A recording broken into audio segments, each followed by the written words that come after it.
So yeah, backward dash and shit. Yeah. Murder Mario butt Okay, can we talk about favorite parts now? 187 type shit. Well, no, I haven't even got to the segment thing yet. Hold on a second. Okay. Hurry up. I want to talk. Hurry up, Soft. Well, Soft, you interrupted me with some random YouTuber tweet about some bullshit.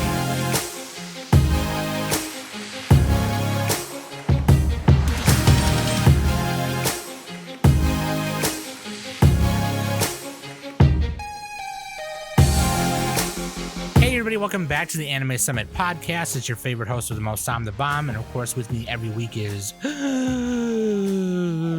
Danny. Hello. Nocturne. Face the sunrise. And special guest this week, motherfucker, Kai clearandsweet. Die, monster. You don't belong in this world. That's right, we get the clearandsweet back. That's what Kai says when he flushes the toilet. Just go to just go to godisallolly.com and you're there, dude. Yeah, shout outs. I pay $12 a year. You guys better use that link. godisallolly.com. I'm gonna type it in right now. Yeah. godisallolly.com. And of course, here's the thing with Kai, right? We have to have, and I don't know, I was listening back to our previous episodes of reviewing Castlevania, because that's what we're doing this week. First week of the spoopy Castlevania Nocturne, baby.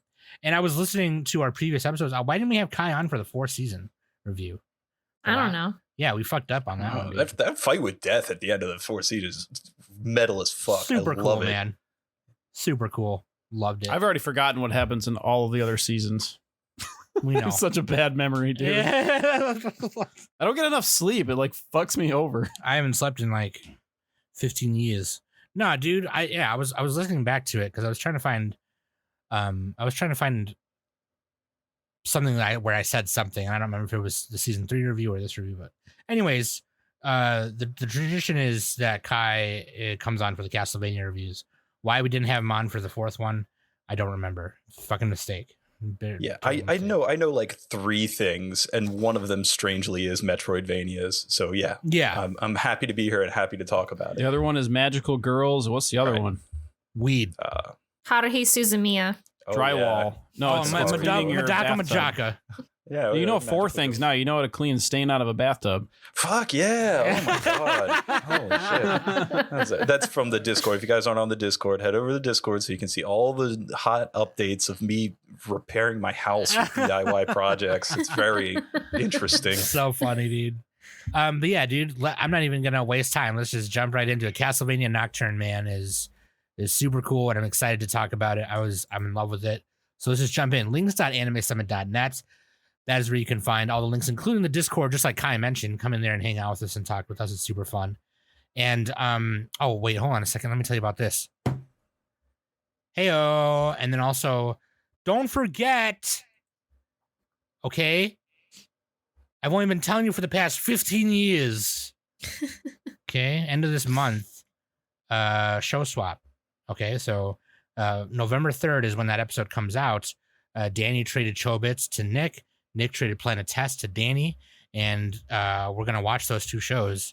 And, Quickly, Kai, review both of them right now. Fuck, I hate Showbits. It's like Okay, what do you think literally of one of my Planet least Test? favorite anime of all time. All right, what do you think of Planet I hate it Test? so much. What Planet Test? I've heard good things about it, but I've never gotten around to watching it because it's like All right, I win. inherently a I win. boring show. I would. But yeah, But yeah, we're gonna bring that up every week, just because I want to remind you guys, so you can watch along with us and hop along the train, whatever.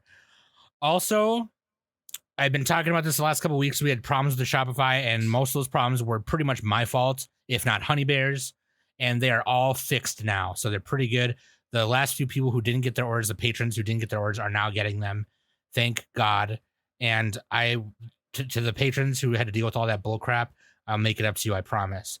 But by the time you listen to this, I'm hoping it'll be open and ready to go. We just got to change one more thing really quick, which Quokka has the information on. And then he's just got to go in there and change it, and then we're good to go. So by the time you listen to this, I'm hoping it's open. I will let you know. I'll make sure Danny makes a tweet, and I'll say an announcement on Discord and all that good stuff. And we'll make a TikTok. I'm working on writing. I'm making my friends JP and Drew do a little commercial for me, and I'm working on writing a a little TikTok video skit scripture for that. That's gonna be really fucking funny. I just got to order a couple more samples and get a mug. Hopefully, I'm also gonna send a mug to Danny and Nick and get them a couple T-shirts really quick as well, so they can take some cute selfies. Danny's really good at taking selfies. I don't know, she's just photogenic or something. But like, if you give me, I mean, I was planning on buying one anyway, but I want a hoodie. Okay, I'll get you a hoodie. And then Kai posted one too. Selfie. I took a selfie. Took a selfie. Got my Anime Summit shirt. Yep. Gray. It's a gray heather gray with just the word, so it just says Anime Summit Podcast with the little waveforms. It's just, I like it. I like it a lot. And then Fruit got the same one. Oh, that's where we got the Mallory picture. Yeah, the Mallory. Because she took a selfie with Mallory, and we were like, all right, enhance. Yeah. That's our new emoji, Mallory face. She's seen some shit, dude. It's so funny. But yeah, and Kai, if it's okay, I'd love to use that picture for the. Oh, absolutely. Yeah, go for it. He's flexing real hard. You can see his muscles. Put a black bar over his eyes. Yeah, dude. We can't show Kai's face because he's too handsome. He'll kill you if you look at him. He's a Sigma. He's a Sigma Alpha Beta Lambda. But yeah, so there's that. Okay. And then I think that's about it. There's a bunch of fucking awesome. We're doing a bunch of stuff right now, so it's really fun. Anyways, let's just move on. Question of the week. Knock. Oh, dude, I don't even have the fucking thing open. Where's the thing? We know you don't. You never do. You just like because you just. A second. I'm looking for it. After Sam was all like, okay, is everyone ready? And I even made an announcement saying, hey, I put the question of the week. Make sure you look at it before we record. Where's the link? I literally can't find it. Okay, I'll just read the question. It's in guest chat, right? Is it in guest chat? Kai, do you want to read the question? You posted it. Sure, we scrolled past it. I can't even find it no more. This question is from Snowman on the Discord. Shout outs to Snowman. I just found it. Okay, Nick, do you want to go? No, Kai's doing it already. Too bad. No, you just got do it. it. The question from Snowman: how do you handle expectations going into an anime? Do you just let yourself be hyped always, or do you try to temper expectations to avoid getting disappointed? Love y'all. P.S. Nick, record the OP Top 10 solo cast. Yeah, where is that? Oh, yeah. And it won't be a top 10. It'll be a top 20 at least because there's way too many good OPs. Will be. That sounds like future tense. It's going to be a Nick radio hour, and I'm only going to do the TV edit, not the full ones. So great. And when should the patrons expect that? Sometime between now and 20 years from now. I don't know. I mean, hopefully the end of the year. Yeah, I mean, we'll probably have a radio hour. Christmas. How about that? I mean, we'll have a radio hour that we always do for the end of the year, but they're asking for there you top go. 10 OP. So yeah, that could be it. There we go. That's my deadline. That's not it. No, that's my soft deadline. They want a solo cast. No, Nick. There's your favorite radio hours, and then there's the end of the year radio hour with all our top OPs and EDs from the year. All right. Oh yeah, that's different. Yeah. So yeah, get cracking. All right. My soft expectations. My expectations are so high for this top 10 list, Nick. You better. Yeah. Speaking of expectations, Snowman, I don't really know. I think it's a little bit of both. For me, it's a little bit of both. If it's something like I'm excited for, like, oh shit, like I love this manga, or Danny was telling me about this one, then I might hype myself up a little bit unknowingly. Otherwise, I try to keep them. I try to be pretty neutral. Otherwise, I feel like because I've definitely let myself down before, and not that it's bad to like let myself down. You know, it's just like, I'm experienced now to where it's like I might as well just not hype myself up too much. But sometimes I do it unknowingly. But yeah, that's my answer. Oh, I let myself get hurt all the time. I love it. Yeah, that's why I'm hyped. I remember very distinctly a couple anime that I was really, really into, like things like Yuri on Ice after the first episode, and then the rest of the series is kind of like, that was a big disappointment. Or things like Little Witch Academia, right? Like I was so excited for Little Witch Academia. That was good for the first half. It had good moments. It has really good episodes. I generally liked it overall. And then it's kind of like, yeah. Violet Evergarden. That was my biggest letdown because it had the best PV I've ever seen, and it was still a pretty good show, but it like not the top set PV. So yeah. Yep. Attack on Titan. Just kidding. You can't even. It's impossible to get hype for that now. What was I listening to with Evan crap Call on in it? What show has Evan Call as the? Oh, is that Made in Abyss? No, it's something different. Just kidding. No, that's the other guy. That's the other Aussie. I think it's one of the new ones, right? Yeah. I forgot. Anyway. Oh, okay, never mind. I try not to.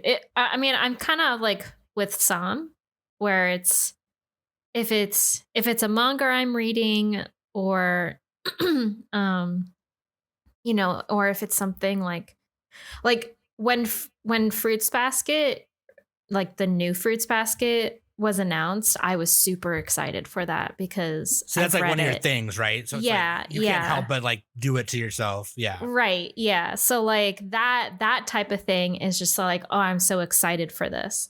Oh, Danny, you may remember the Sailor Moon Crystal announcement. Oh gosh! Cried. Oh my gosh! So and then when you watched it, it was just like a major letdown. It's a great OP, yeah. It's terrible. Oh, everybody take a shot. Junichi Sato. Yeah, that's what I'm like too. With Fruits Basket, for me, I was just like, wow, I loved this as a kid, and I never finished the manga, so this will be my way of finishing the story.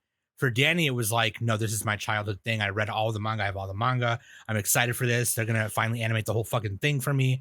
I'm excited. Yeah. And she probably unknowingly, like I do, she unknowingly just got super excited. But it was okay because it turned out to be really good. But like, yeah.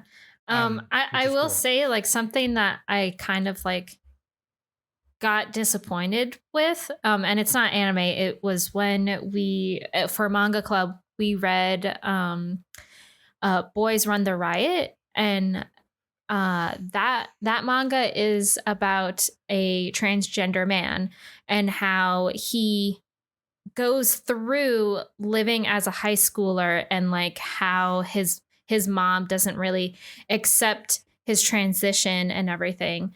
It was still good, but like I definitely hyped myself up thinking that it was going to be like this greatest thing in the world, because I don't read. That was your rec too, right? Yeah, it was my rec as well. And like I heard it through the grapevine that like this was kind of like that new thing that you don't really see too much LGBTQ plus stories that don't don't involve like yaoi or anything or like that. Some sexual tension, whatever. Yeah. Except in manga book so like club, this was just all about we read in book club. Well, I mean, that's all we read in book club. Come on, Danny. Everyone reads smut. What do you want? But yeah, you overhyped yourself on it. Yeah. So, but anyway, yeah. I mean, I still enjoyed it, but it definitely wasn't as good as the other like LGBTQ plus manga that we did read before it. So sure. Yeah. Okay, what about you, Nick? Yeah, like I said, actually, no, I don't really get that hyped anymore. I'm dead inside. You just watch it, yeah. I'm just kidding. I'm dead inside. No, I just go by the popularity. Like if it's popular, I'll fucking watch it. I want to be part of the conversation. I want to be where the people are. Okay. Sure. Yeah. Hey, at least like Ariel. Okay, Danny, waifu and husbando. Okay, so waifu is Richter Belmont. I don't know why I did that. Yeah, I put it in the wrong spot. You did originally have Elizabeth, but honestly, I can't stand the bitch. So I literally, I got rid of. I like the freaking god vampire the big bad girl. That's lady. the main antagonist of the story.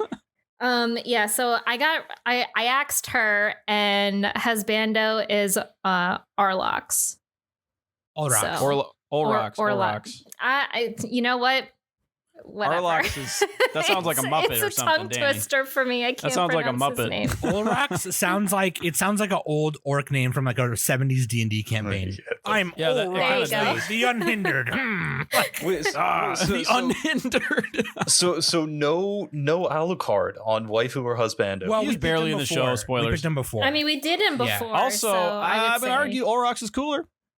yeah, I And- do. and- I do like him. Alucard Yeah, just he's- shows up in the last like 2 Olrax seconds. is great. Yeah. Deus Ex Yeah. Alucard. Alucard's Anyways- not in this season. Spoilers. Anyways, we are going to spoil later, and we will make sure to tell you when that is happening. But first, let me give you the We already fucking kind of did, rundown. but of it's this. Castlevania. Like, what do you fucking expect? God, Well, it's based for on like a people who- 16-bit fucking pixel game. The people don't dude. Okay, number one, shut the fuck up. Okay, number two, I wish you guys were more sensitive to spoilers. Like, you guys are just bitches. like, Yeah, all the we time. should be. Well, especially don't- Danny. I don't believe in spoilers. I still hold a grudge when Danny said Oh nobody my dies. That's God. not a spoiler. Anyways, let me just give you the fucking rundown, okay? Castlevania Nocturne.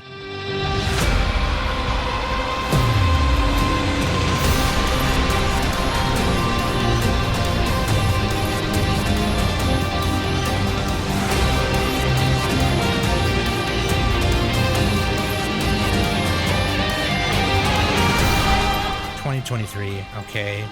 Powerhouse Animation Studios, Frederator Studios, and Project 51 Productions. Directed by Sam and Adam Dietz. Created and written by Clive Bradley. Music by Trevor Morris. Based on the game by Konami, Castlevania Rondo of Blood, or Dracula X, you could say, and Castlevania Symphony of the Night. The synopsis is as follows. Set in 1792, that's the first year of the guillotine, by the way, during the French Revolution. This Hell series yeah, that's a follows good Richter year. Belmont, in my opinion, the best Belmont, a descendant of the Belmont vampire hunting clan, and his adopted sister Maria Reynard, as they make new allies and attempt to prevent the apocalyptic rise of a godlike vampire messiah. Now, first thoughts. Can I go first? I need to go first. Go I'm ahead. sorry. I just really need to go first here. So, Rondo of Blood is one of my favorite Castlevania games. Is it really? It is, yes. Oh, I got a Google Castlevania game tier list now. See, that's wild because Rondo of Blood, if the people don't know, is not a Metroidvania. It's an old ass It's a Castlevania regular, yeah. level. Yeah. Yeah. Is that like Castlevania 64? No, Castlevania No, What the dude. hell? something Just- okay, completely just- different, Oh bro. my God. Yeah, go over there. Just go. Yeah, go pick up Yeah, the game over there. please. Sorry, I'm gonna go look at tier list. Yeah. Okay. Well, Symphony of the Night's probably at the top. So Symphony of the Night is like a lot of people's favorites. One of Yeah. mine too, absolutely. When it comes to like the classic ones, the regular just side scroller adventures is Rondo of Blood, and is one of my favorites. And Yeah. Can I ask when you first played it? I first played Rondo of Blood probably I don't know. It was See- when I was on the podcast, because I actually first played Dracula X on Super Nintendo. Yeah. Which was like an enhanced version, a report of Rondo of Blood, which I didn't know at the time. Right. And so when I was looking up PC Engine stuff, I was like, oh, what's Rondo of Blood? And I downloaded it to play it, and I was like, oh, this is Dracula X. I was like, what the hell? Or this is I was Castlevania X. wondering if you had that Turbo Graphics, if you had that experience as a kid in your youth. No, I'm still working on getting one. I want one really bad, but no, I never got to experience the Turbo Graphics, or the PC Engine. But yeah, so I ended up emulating Rondo of Blood at a later time, all the cool anime cutscenes and all that. Right. It came out on the Wii, and that's where I played it. Oh, for sure. Yeah, this is the first time you played Richter Belmont, and so number one, there's that for me. Number two, and this is what I was trying to find earlier in one of our previous episodes. I said, okay, what are they going to do from here? And I said, well, Castlevania 3 is the first time you meet Alucard, which is on Nintendo. Right. The next logical step to go from here is do Symphony of the Night or Rondo of Blood and Symphony of the Night. And then when they dropped the trailer for the teaser for this last year, I was like, I was right. I called it. Yep, Everyone owes me yep. $1. Yep, you Me and did. Kai called you it. did. Everyone I owes was me. there. I was there. You said it. Yeah. Everyone owes me and Kai $1. Like, absolutely. You all owe me us $1.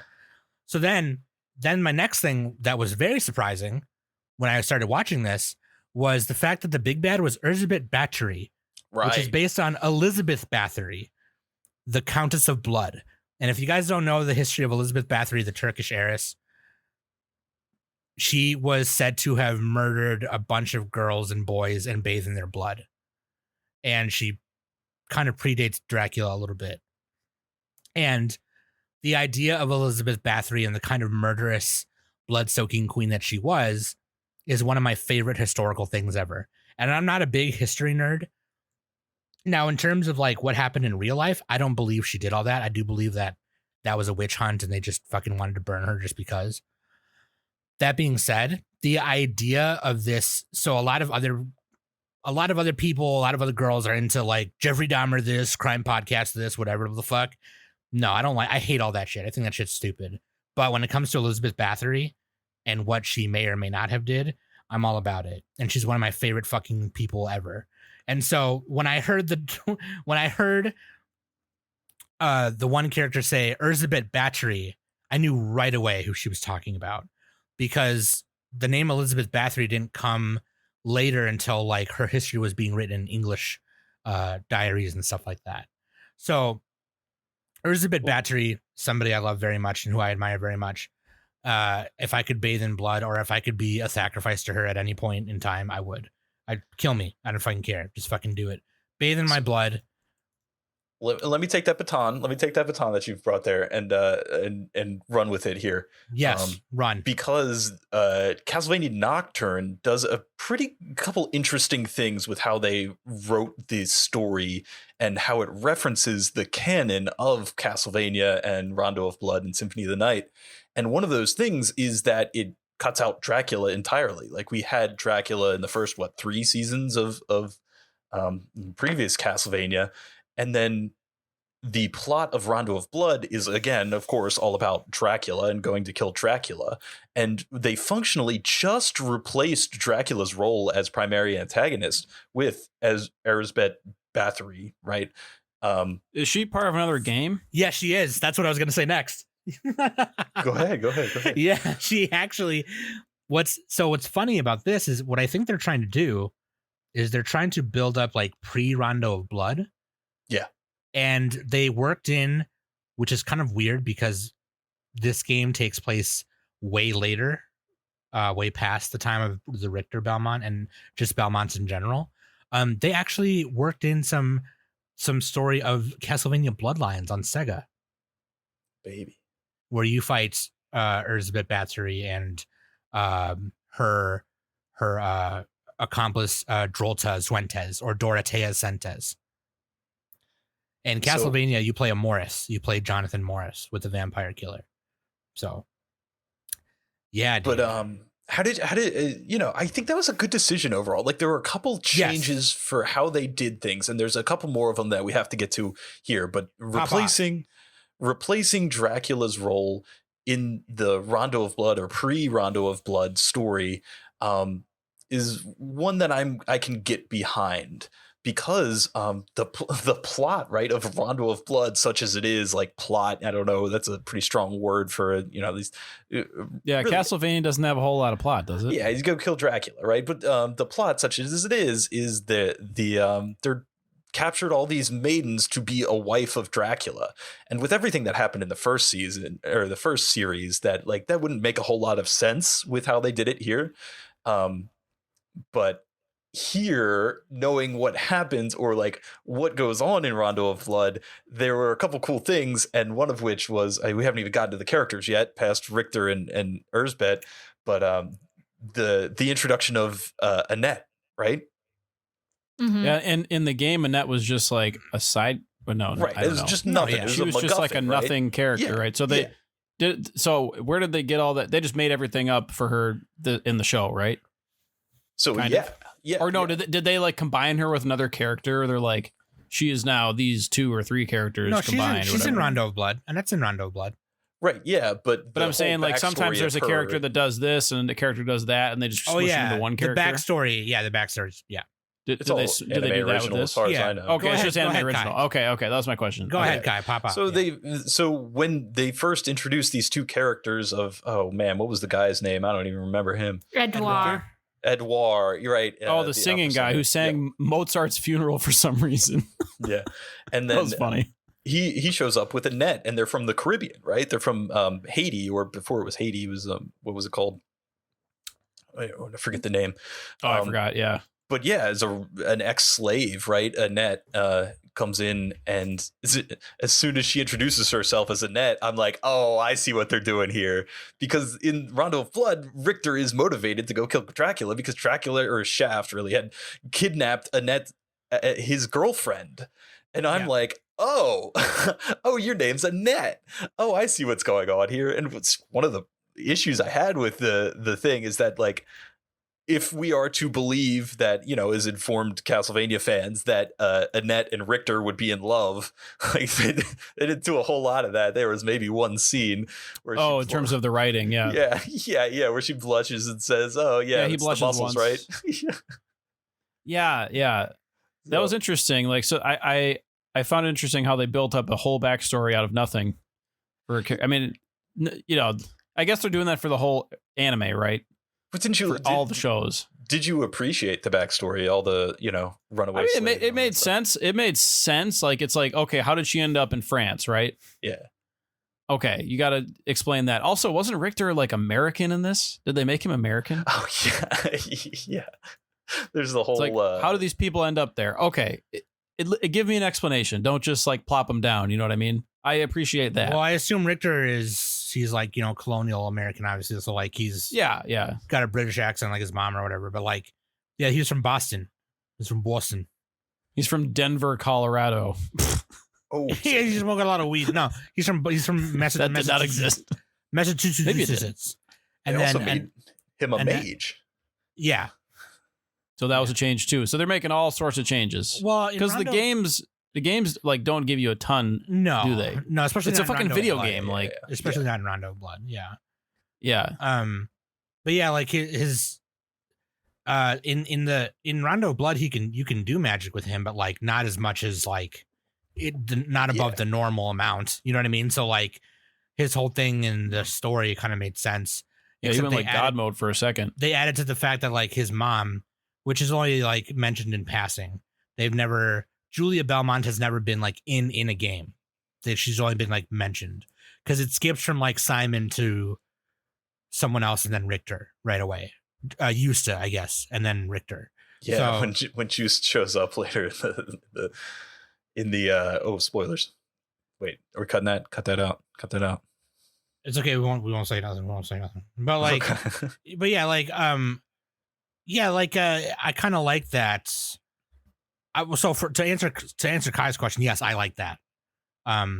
That Annette came from Saint Domingue or whatever, Dominican, whatever, and then Well, I just like that they made her an actual character. Because Yeah, apparently no, in the me too, game yeah. she was just like a doll, like nothing. yeah, and then But we gotta say that everyone's mad about it. There's a race swap. Apparently, they're mad that their soulless doll had a race swap.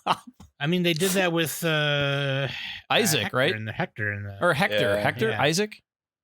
oh, was it Yeah. Isaac? It was Isaac, I think. Yeah, Yeah, it was. Yeah, I don't. Wait, which one was Hector? No, he was the other guy. they're Just both kidding. Forge Masters. Yeah, I don't remember, but Also, the old name for Haiti was Saint Domingue. I looked that up. All There right. you go. yeah, I just said that. Oh, you did? Yeah. Well, I didn't say exactly what you said. Also, But we yeah, a skipped lot of over- people are giving. Oh, go ahead. Oh, we skipped over Danny's first thoughts. I didn't get her first thoughts. Oh yeah, Everyone is just popping off. It's fine. Danny, just interrupt us. Just yell. Yeah, Do the just get in Sam there. yell. Just get in there and cut people. Yeah. Well, you can't cut me. Well, I'm there's uncuttable. like 4 of us, so there's too many. Sounds like I'm uncuttable. Literally just too many people talking all at once. So It's 'cause we're excited. Me and Kai are excited. Sorry. Yeah, I was just, yeah. yeah, that's why I was just like taking the back seat. and Danny, just start letting- yelling in the background. It's my turn to talk, and then just start talking. Just get in there. Yeah, get in there. So I have no knowledge of the games whatsoever. So this is just whatever I see. Which is cool because then we get another perspective, you know. Yeah. And when I was done, I did watch to YouTube reviews, so just to get other people's thoughts on it and stuff, because I'm not on Reddit, so I'm not like reading like other people's opinions, and I don't think anyone on the Discord even mentioned it at all. So I don't know if anyone on our Discord has watched it. Yeah. Yeah, I don't know. Oh, the show in general. It dropped relatively recently, didn't it? Like in September. Literally just That's pretty. That's not that long ago. Yeah. So sorry, hold on a second. Oh, go ahead, Danny. Yeah, September 28th, so a couple weeks ago. Yeah. So I will say, I think the first half, I don't know. I was a little bit on the fence. I didn't, honestly, I don't really like Annette's character. Okay. Especially the first half, because like she came to France, and because her mentor told her, go see the Belmonts and they'll help you, blah, blah, blah. And then like they went to go investigate the chateau, and literally she just literally had no control. Like the minute she saw her the vampire that enslaved her and stuff, she just went in an all-out rage, and literally it's her fault for the team getting caught and something happening. She pulls a jinx. Literally, from Arcane, like, kind of. And then all of a sudden, she like, they go back, and then she's all like, we have to go back, we have to save him, and like everyone is just like in a panic, and Richter is the only sane person, and is all like, okay, listen, like I understand how you're feeling, but like we need to calm down. Like, we need to calm down, and we need a fucking plan. And I am not good at plans, so someone freaking make up a fucking plan, because I can't do it. Okay, so these are just your first thoughts, so, but like obviously that first thoughts. That was part of it. That's a big deal. Like that contrivance in that beginning there, like that writing point. And while I have the mic, I want to say that I totally agree with Danny that the start of Castlevania Nocturne was kind of meh. It was rough. Like I was like, I don't know how I feel about this, and like, Sure. I didn't really like. I didn't like the pacing or anything. Like there were like, I feel like the writing was a little off. And I would say it's not as good as the other Castlevanias. Little off-putting, but then once they went back, what they found out about the whole like night creatures, and like they had a theory that the Abbey maybe has like an underground basement, and that's where they're creating the night creatures. So that's where Tara, said like, oh, here's like the secret passage to go underneath the Abba and stuff. And so they do that. And then once all that happens, that's when like things started picking up.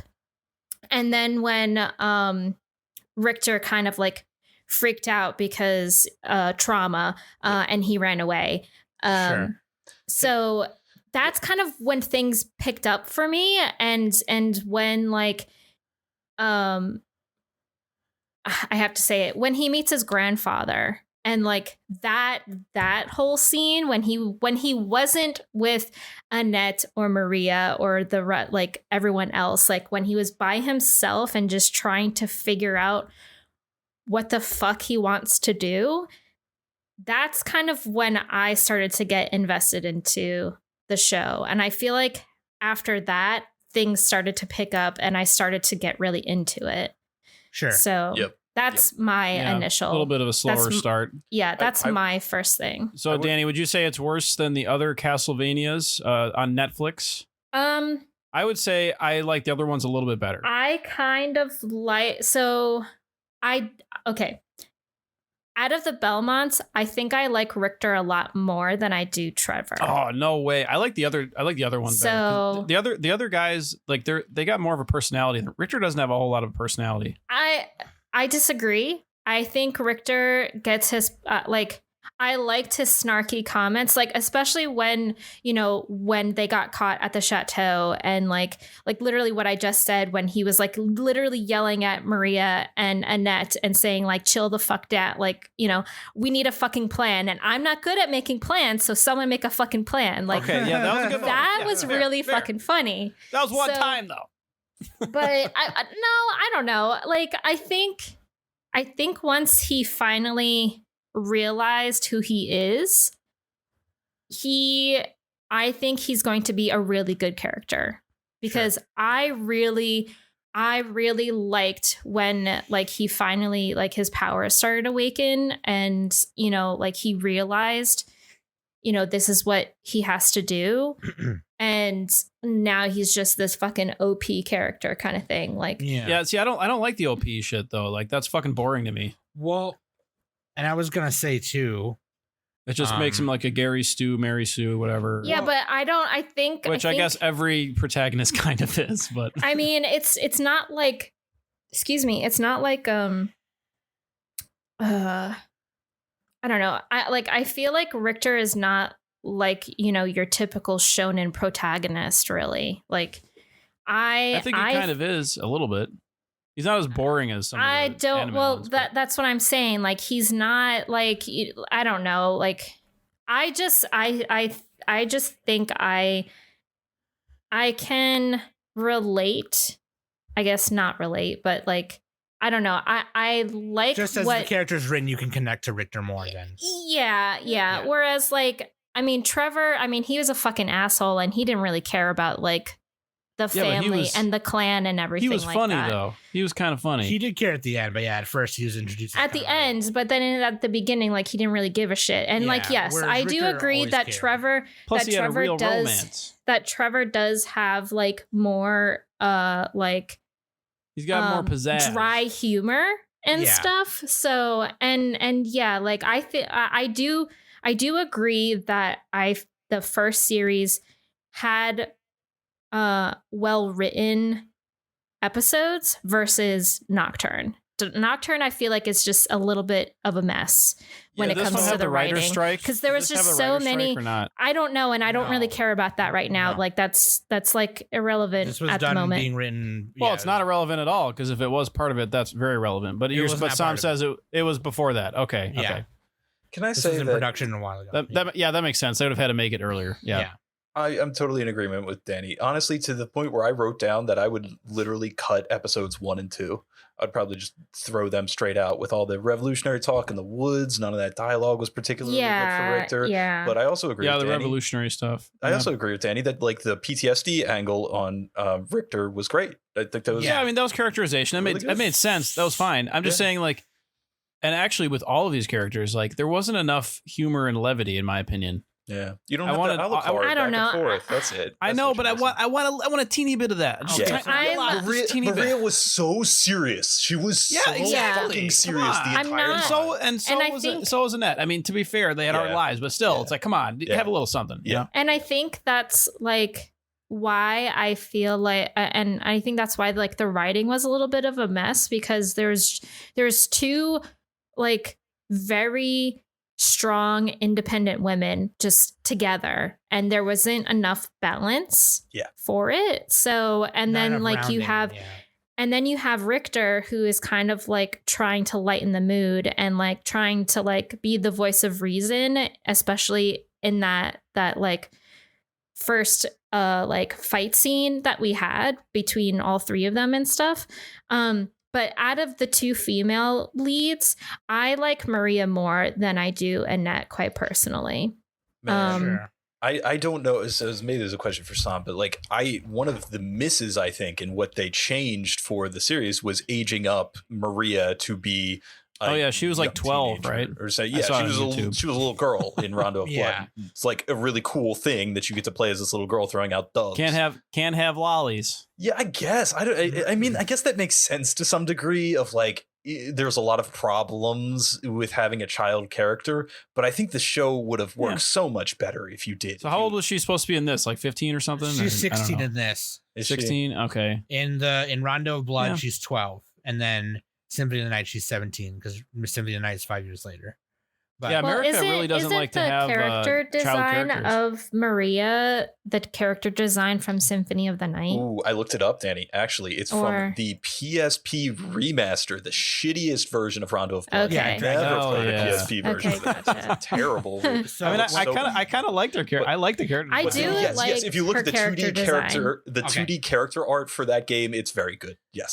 So, that's what it's I was from. going to mention that next as let's roll into production info and background. But first, I want to kind of get an understanding where Danny's coming from, because I think I understand where she's coming from. Because with Trevor, he was arrogant because he was fucking tired. Yes. The dude was yeah. fucking. I'm too old for this shit. He's like, man, I'm fucking like I'm Well, like he said, like the freaking snarky comment when like the monks were escorting him into the church, and he's all like, "Listen, if I go into this church and I like just burst into flames, it's your fault." yeah, right, yeah. Like, okay, Yeah, so yeah. anyways, Trevor is like he been there, done that. That's where his arrogance comes from. And he kind of didn't care about the whole Belmont versus vampire thing. Whereas Richter, he's arrogant because he's a kid. He's 19. It's not Right. that he doesn't care about his duty as a Belmont. He's just not as experienced.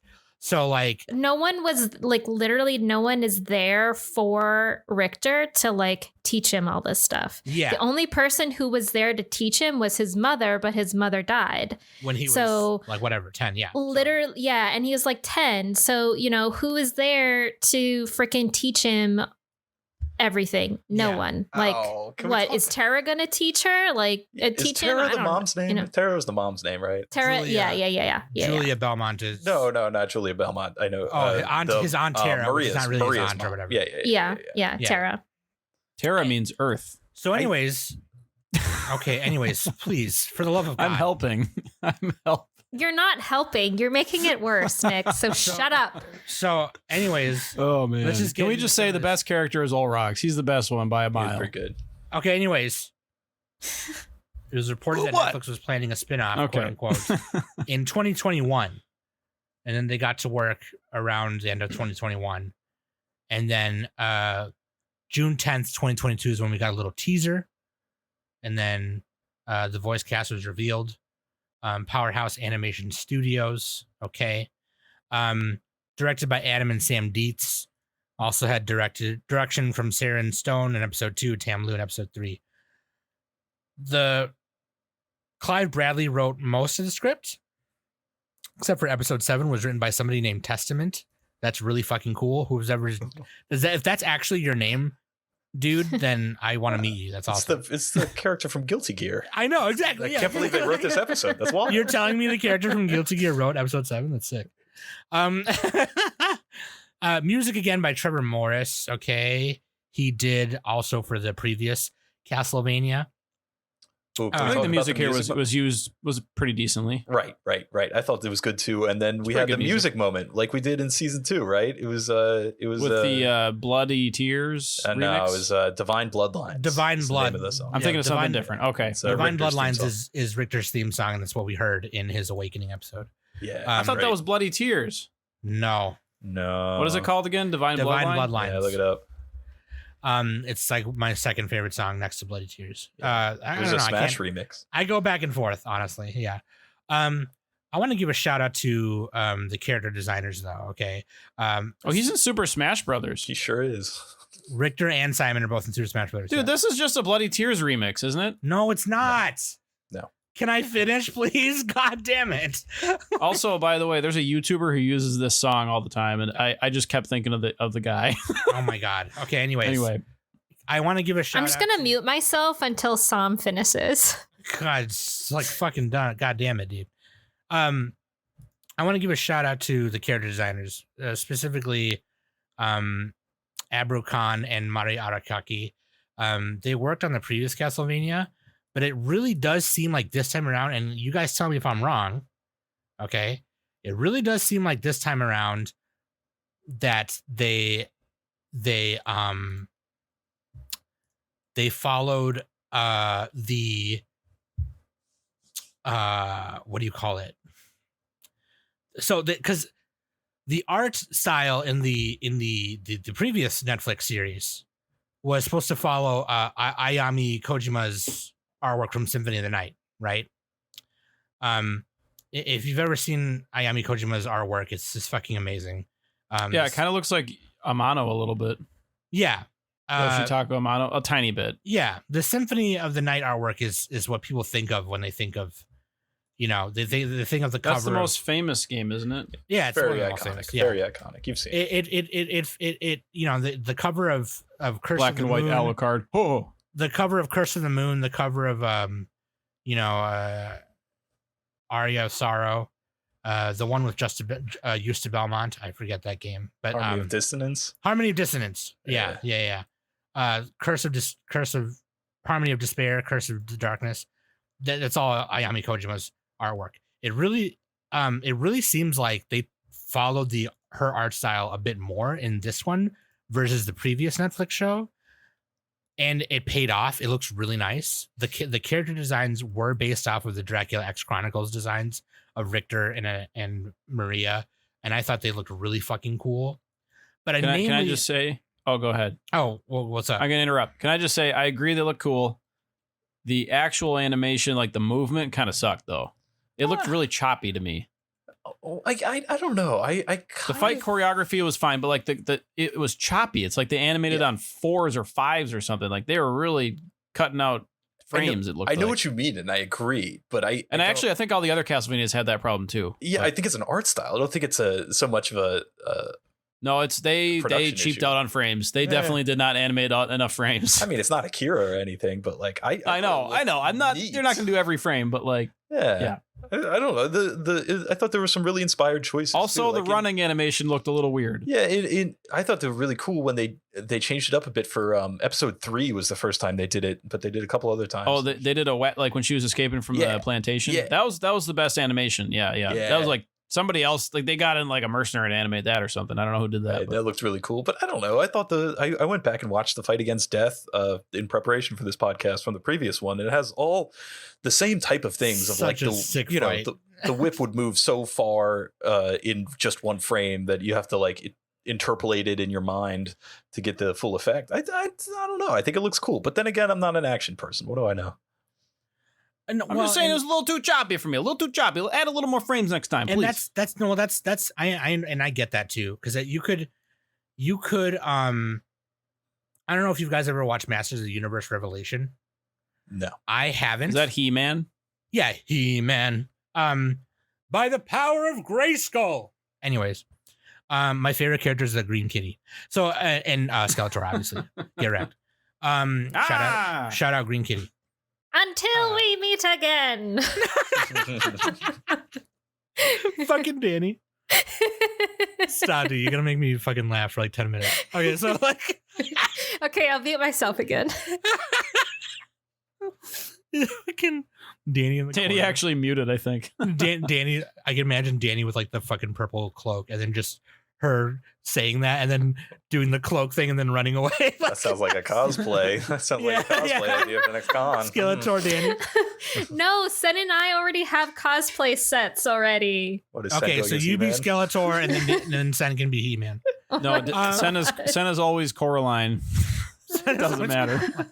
So anyways, I don't know if you guys have seen that. I've never seen it. I've only seen like clips of it because some of the animation was sick. Shout out Tam Lu and Josh Aguilar. Okay. Tam Lu and Josh Aguilar, they've worked on a lot of these American shows that kind of emulate anime. And Tam Lu worked on some of those fight scenes with death. And a lot of the ending fight scenes where they, raid in the last episode where they're fighting like 15 different boss people and killing everyone. 5,000. And they also did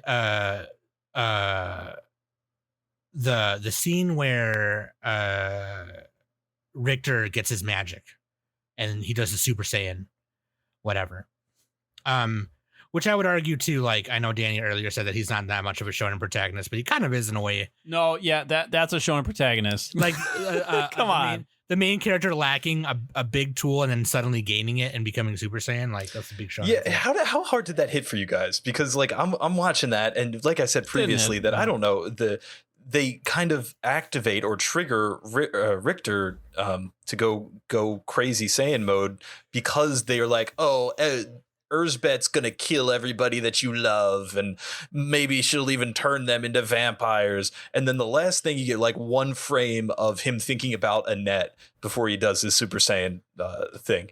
And I don't know, that felt to me like I get where you're going with it, but I don't know that it Not hit. enough episodes. Yeah. Not enough episodes.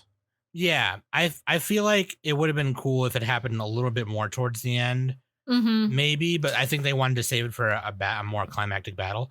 I kind of took it as like he's finally realizing that there is, because in the beginning of the show he's like, "No, all I care about is I just got to follow you guys and I'm good." And it's like, do you not? But what do you want? Do you not care where you come from and who you are and what makes you you? Like, and then he realizes what makes me me is the people that I love, and that's when he kind of goes Super Saiyan 5, and that's kind of why for me maybe it didn't hit as hard, but like it still hit a little bit because I was like, oh no, that's cool. He's realizing I am a fucking Belmont, and I'm a Belmont because of the people I care about. And I just so wish that's kinda cool. the show had made me believe that he cares about them a bit more. Yeah. Oh, yeah, sure, yeah. sure, I agree sure. with Kai. Yeah, I Yeah. can agree with You're that. writing the story, Sam. You're writing the story. That's not what they gave us. I can get behind Richter caring more for Tara and Maria because they're family. He's known them longer than 5 days. Yeah. So and that's another thing that kind of like really bothers me about Annette and Richter's relationship. Because when he came back, Maria, like Annette was like on the balcony and Maria was like she like was walking ahead and like shouted to Annette and was all like, Annette, he's back. And like so like Richter and Annette started talking and Richter was all like, hey, I'm sorry that I ran away, blah, blah, blah. And like Annette was all like, I knew you were coming back. And it's all like, girl, like maybe 4 hours ago, you were all like, he's not coming back. He ran away. Like this is where I have like a problem with Annette's character in general. And then also they had like that weird, awkward, like blushing moment. And it's all like, you haven't known each other long enough to create these feelings. So what's going on here? Yeah. So More episodes. Needs more. So I want to say one more thing about the production before we move on to the story parts. What we like, you guys are jumping ahead of me again, but I want to just say this too, because Nick had mentioned that some of the animation looked choppy, but the fighting and stuff was cool, and I kind of agree. I do think this. I don't know. You can. I think both of them. The previous show. I know we can't keep comparing it to the previous one, but like. It's a sequel. Come on. Yeah, we can. Yeah, no, yeah, we totally can. You're right. No, you're right, Nick. We totally can. There's some animators that worked on the previous one that didn't work on this one, and there's some ones that worked on this one that didn't work on the previous one. And I don't know who this animator is. I just discovered them just now. But Miso Zune, they worked on Boruto movie and Black Clover, and some Naruto stuff. They did some cuts in the first 2 episodes, along with Tam Lu. Another animator that worked on the last one, but not this one, was Vincent Chansard. And I don't know if you guys have seen cuts by Vincent Chansard, but holy fucking shit. Okay, like just follow them on Twitter. Okay, I'll just give you a little like a little bouquet of beauty right here, a little peek. Vincent Chansard recently worked on the recent episodes of One Piece. That's all you need to know. Like Gear 5 Luffy. Okay, so like some of the cuts that Vincent Chansard did in the previous show were just, whoa, that's fucking sick, right? And there were some parts where in Nocturne where when they did close up of people's faces and they were talking or moving their eyes or whatever, you could kind of tell that they animated it on a 3D model and parented the 2D to the 3D.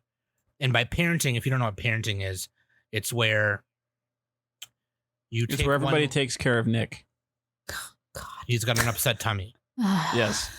It's where you take one layer and then you connect it to a parent layer, and so it moves the way that the parent layer moves. So you could kind of tell that they did that with some of the close-up talking scenes, because I think like, oh, we're doing a close-up of the face, we got to make sure it's animated nicely. You could see behind the illusion.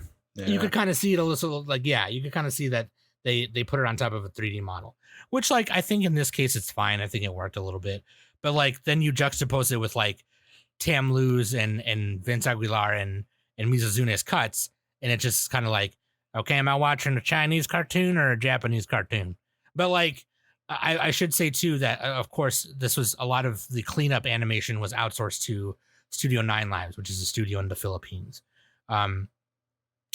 which I think they also did a lot of animation cleanup for the previous show. But that being said, overall, I'm kind of with Nick and Kai on that one. It did look a little not consistent in some parts. Little weird. I mean, Yeah. there were some points where you would look at Richter and like there was just some like kind of jagged edges whenever he moved. Yeah. It kind of reminded me of like the animated scenes in Kill Bill.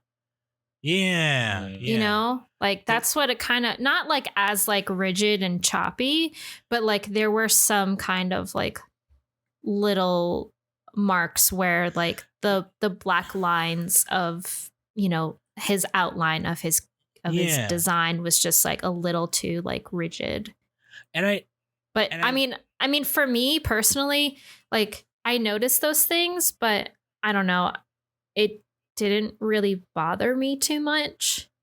Yeah. So, Yeah. I mean, it's definitely not as clean as the first series. I feel like the first series was a lot more cleaner, animation wise. Yeah. And also we need to talk about consistency and creativity frames. And a creative frame is something where like, is that a keyframe or is that something else? no, a creative frame is like when you're storyboarding it, it does like some kind of weird background. So like if a Charizard's about to do flamethrower and they put some other kind of weird background behind them instead of the background of where they're at, you know what I mean? Kind of to like enhance the effect. They did that with 2 different occasions, only in one episode, and then never again. And it was kind of weird. And the occasion I'm talking about is like when Annette's talking about her past and how she ran away. And then the one guy, the plantation owner guy, was like, "You better run, girl." And then it does a close up of his face and he goes, "Run." And then it does like this kind of inverted black and white look to make it look like he's bloodlusted or whatever. And then her running away, it was like this smeared acrylic painting animation with no outlines. And those are the only 2 times they did something like kind of creative, like with a creative frame. And then never again. They never did it again. And it was just kind of weird. It was like, it was inconsistent. I think I like if it. you're going to, it's kind of like, well, no, I still liked it. I think it looked awesome. I just wish they did it more. You know what I mean? Or, you know, Yeah. yeah, you know what I mean? It's kind of like, so, you know, like in the One Piece live action when they were introducing a character and it was like, it said their name with the poster. And Yeah. Then, you know Yeah, what I that mean? was cool. That was cool. What if they only did that with like 2 pirates and then just never did it again? You know what I mean? No, It was yeah, kinda- I see what you're saying. yeah, it was kind of like that. Yeah, it was kind of weird. You know what I mean? So like, you know, anyways, I want to hear what you guys thought about the story overall. That I know some of you already talked about it All right. because y'all just jump ahead of my shit all the time. Let me fuck up just my get this out of the way because the structure. I gotta say my thought first here. Okay, everyone's all mad on Rotten Tomatoes and Metacritic about the race swaps and the wokeness or whatever. This is Nick's thing, by the way. This This is my thing. That's my Ben Shapiro. Rage bait. You Uh, never Tucker did on the Carlson podcast moment. a thing about Black Yeah, no. Aragorn in Magic the Gathering, but now you no. get to do some version of it. That was a different thing. That was a different thing. Yeah, I'm glad I something. didn't do that because I had nothing. I had nothing. But anyway, well, it's funny because like if you look at the review sites like Metacritic and all that, there's a whole bunch of negative reviews from people upset about that, and like I don't know what they expect because like here's my thing: you have 3 kinds of people, right? You got the hardcore fans; they're never going to be happy no matter what. Then you got the trolls. I think they're always going to be happy, but you can't expect anything from trolls because they're just going to shit on whatever, you know. And then you have the people who are all self-righteous and say that anybody who is against anything is a piece of shit. You know what I mean? And like, I don't think that's true. I think like just ignore the trolls, right? The people who are saying crazy shit. Okay, ignore them. They don't count. But if people have a problem with like, oh, here's the lore of Castlevania. Castlevania is kind of a bad example because there's not a lot of lore for it. That's what I was about to say. The lore is not sacrosanct in this. This is not real. This is not really the hill to die on Castlevania. Yeah. Lord of the Rings, that's another one. That's a totally different thing, different podcast. But like this one, let's pretend though that it does have like a lot of lore and that they went against it or whatever, they race swapped or gender swapped or something. Like it's okay to be upset about that, and it doesn't make you racist if you're upset about that, as long as you have reasonable like thought process. But yeah, if you're trolling, if you're just throwing out names and saying stupid shit, then that's different. But like what pisses me off is people are like, oh, just because you disagree with this means you're fucking racist. Like that fucking pisses me off.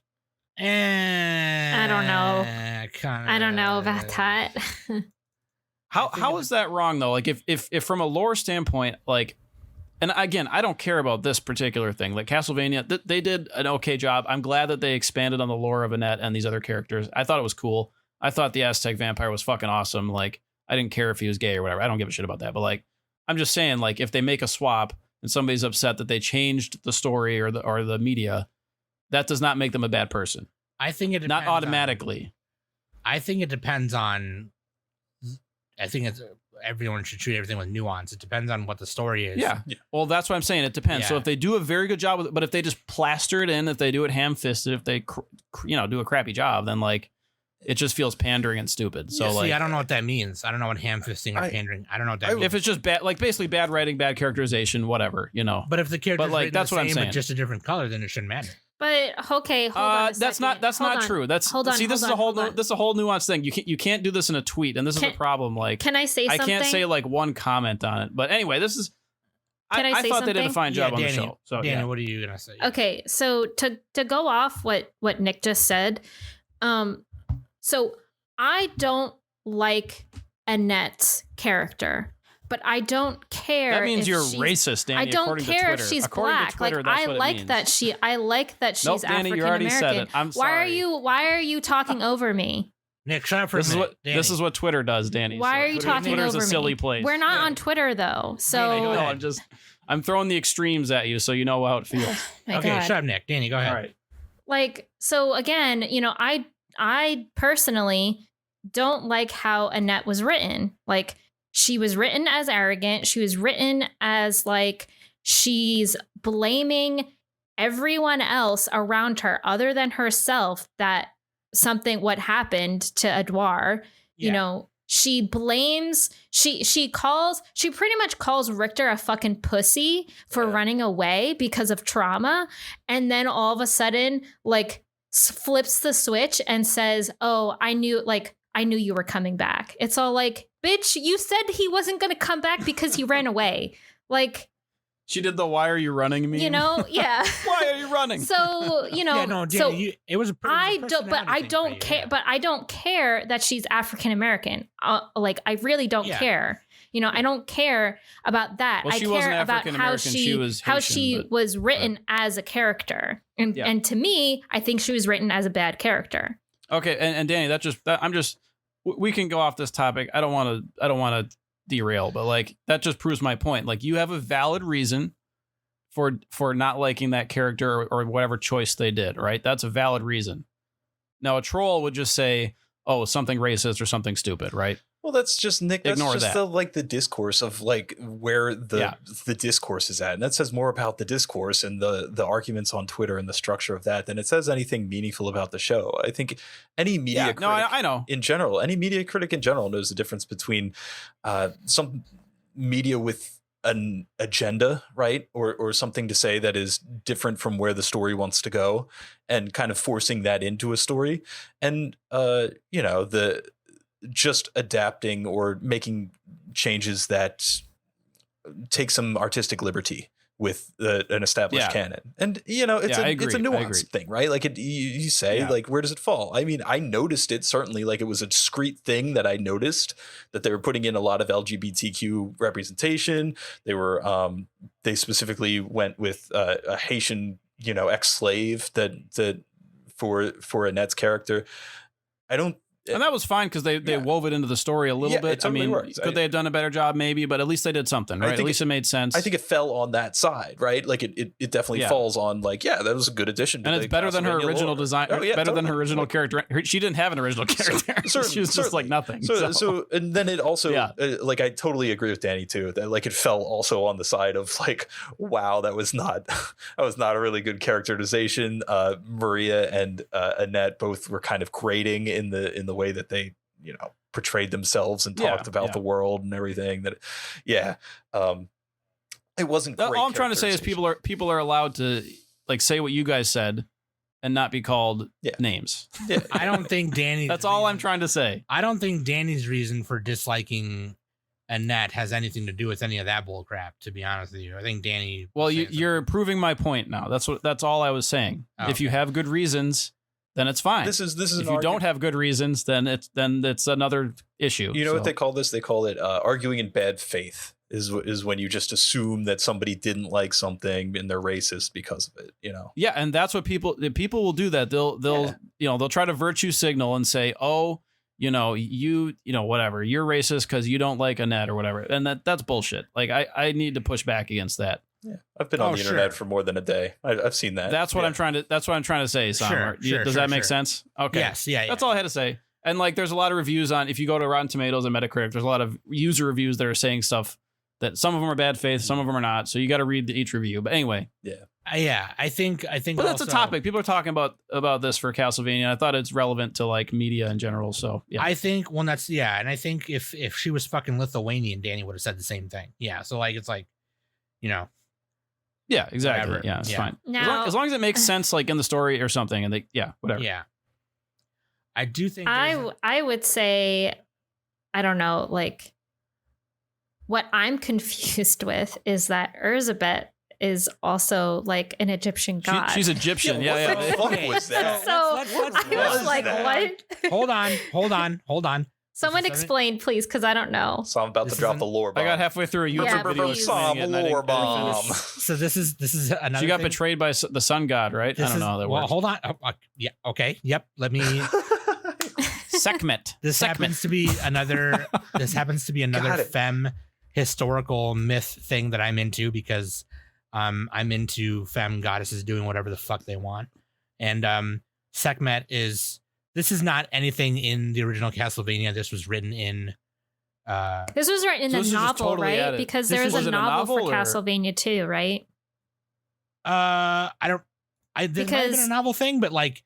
Well, But- because when I was doing a little research, because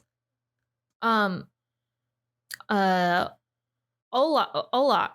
how do you freaking Olrox. pronounce this? Olrox? Olrox. Okay. Old. So- Call him Old Rocks. Old rocks. He's an old bag of rocks. So in the game, I can't remember which game he was in. He's in Symphony of the Night. Okay, so he doesn't really have. He's just a boss, right? Yeah. In the game. He's So like Dracula's like main right hand bitch. Yeah. right. So like he doesn't really have like any sort of like personality in the game. Although, so what I heard is a lot of his personality in the show is from the novel. That's kind of what I heard with him. Sure. Okay. So Okay. Well, anyways, I don't know what that has to do with Sekhmet or what I was about to say, but Nick said something about the Aztec vampire, so it was just something no, that he I said something wanted about the to point out. Egyptian. Okay. Anyways. Anyway, I said both. Okay. I thought they were cool. Okay. So, anyways, Sekhmet. So this is something written for Nocturne, and to kind of play off of the conversation that Nick and Danny and Kai just had about changing things in media and all that stuff. I know that me and Kai keep making references to the game, but obviously when it's based off of the game, we want to find those connections. But that being said, we do recognize that this Castlevania show and the one previous are adaptations and they're made for a wider audience and that kind of thing. So that being said, this is one of those changes. One of those things that it is an addition of. And so and to get into the story a little bit, I do kind of agree with what Danny and what the rest of y'all were saying earlier about how the first half was kind of like, and Nick was kind of saying, oh, maybe cut the first 2 episodes. No, Whatever. Kai said that. Oh, Kai said that. And whatever. And what I do think is there was also parts of the previous show where the first 2 seasons kind of adapted Castlevania 3, the game, and the other 2 kind of just that ended the show were just kind of like in addition to. I believe that with Nocturne, which, by the way, Nocturne is a musical term for giving the feeling of night. So Nocturne equals Symphony of Night. And by the way, That's also my Discord name. By the way, also it's in the Rondo of Blood soundtrack. There's a song called Nocturne, and that's where it comes from. It's a vocal track. It's awesome. Go listen to it. It's amazing. Go listen to it right now. This is one of those things where I believe Netflix, or what the Dietz, what Clive Bradley and the Dietz homies are doing is they want to add lore to Richter Belmont and the other characters in addition to, before actually adapting where Rondo of Blood and Symphony of the Night may come in. So they give us a first big bad in the case of Elizabeth Bathory, which was like the minor big bad in Bloodlines. Which is kind of cool. Okay. Like I love that. So the way I'm thinking it's going to go is they're going to fight Elizabeth Bathory first. They're going to kill her ass and all that good stuff. And then it's going to kind of start getting into like where Rondo of Blood and Symphony of the Night may come in. For those who don't know, Symphony of the Night takes place 5 years after Rondo of Blood. So like they happen together. Well, do you think they're gonna do the whole Shaft resurrects Dracula thing and like captures Annette? You think that's gonna happen, or do you think that's gonna be mixed in there with Elizabeth Bathory? I hope they don't do the capture Annette thing, and that's another reason why maybe I think they changed Annette the way they did was because they didn't want to have the whole damsel in distress thing. Yeah, which I get. That doesn't exist anymore, apparently. Yeah, whatever. I don't know, but like I don't know why we can't still have that sometimes. Like. They can still be a really cool character and have that. Yeah, Princess Peach. Anybody can be rescued. Princess Peach, for example. Shout out to Princess Peach in her new game. Yeah, also Peach shout is out cool, to but like, yeah, Mario was a damsel in distress. Luigi's Mansion. Ever play Luigi's Mansion? Yeah, exactly. Anybody can be a damsel. I could be a damsel. Shit. But anyways, I think they just and I personally think they just didn't want to write that. So which I get, know, but and also Alucard shows up in the last episode. Spoilers. Yeah, and that so Alucard. Now that's a Deus Ex Machina right there. He saved their asses. And so if you actually play Symphony of the Night, the first like level is like the ending of Rondo of Blood. Right. And so in this case, in this case of Nocturne, he's technically showing up 5 years earlier than he would in the games. Or in the inverse or like we don't have Dracula yet. If we're setting this before Rondo of Blood, then Alucard's showing up way too early and we don't have a Dracula. And it's like, I don't think they're going to do Dracula, honestly. I think they're... To go out, to bounce off what Kai just said about Dracula and stuff, I watched a YouTube video by Mike Plaz, and he screenshotted a tweet about, because people were upset that like, oh, where's Dracula? Why isn't he the main baddie again? And blah, blah, blah.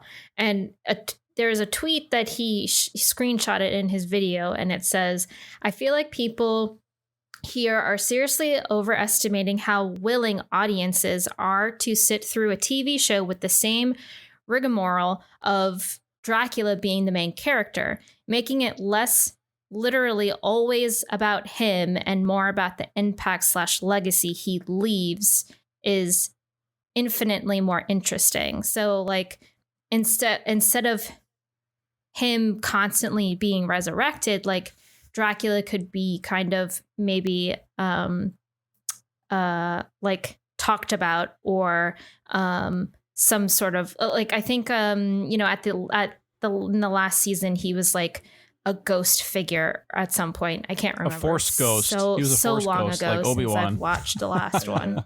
Yeah, they kind of used they used Dracula's power to bring death into the real world, kind of thing. Right. Well, they gotta shelve him for a little bit till he's fresh again. You know? Yeah.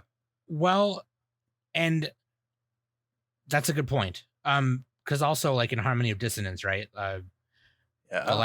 The last boss, actually, spoiler alert, isn't actually Dracula. It's just a figure of him. Mac.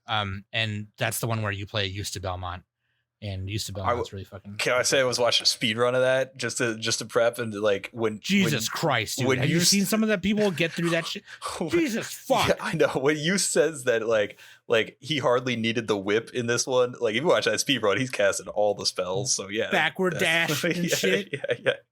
Murder He's Mario butt hopping Okay, can up we the talk stairs. about favorite parts now? 187 type shit. Well, no, I haven't even got to the segment thing yet. Hold on a second. Gosh, Okay, hurry up. Let me I tell you wanna all this talk. out so long. Hurry up, Sam. Well, Sam people is keep interrupting- filibustering. you interrupted me with some random YouTuber tweet about some bullshit. Okay, That's anyways. actually good research. Pardon, that's actually really good research. No track. Yeah, it's good research, but let me tell you about segment. Then you can tell me about the All research. right, you have 3 sentences, Sam. 3 sentences to describe segment. I got an egg timer, a fake egg timer. I'm going to turn it over right now. Shove it up your ass. So this is one of those things where I was trying to say. Oh, when I poop it out, you're done. This is. I can't get through it if you keep interrupting me with your poop joke. That was one Okay, sentence. anyways. Okay, I'm gonna mute myself again. Okay, yeah. Danny, go take a beat. Luna, shut up! Shut up! I can hear your cat. I'm tired of this cat, you guys. Okay, anyways.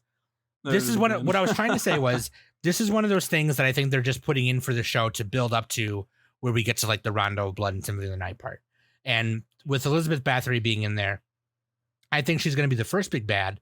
And her whole thing in this is that she believes herself to be Sekhmet, who is the Egyptian god of war, of death, one of the eyes of Ra, the daughter of Ra, she who mauls,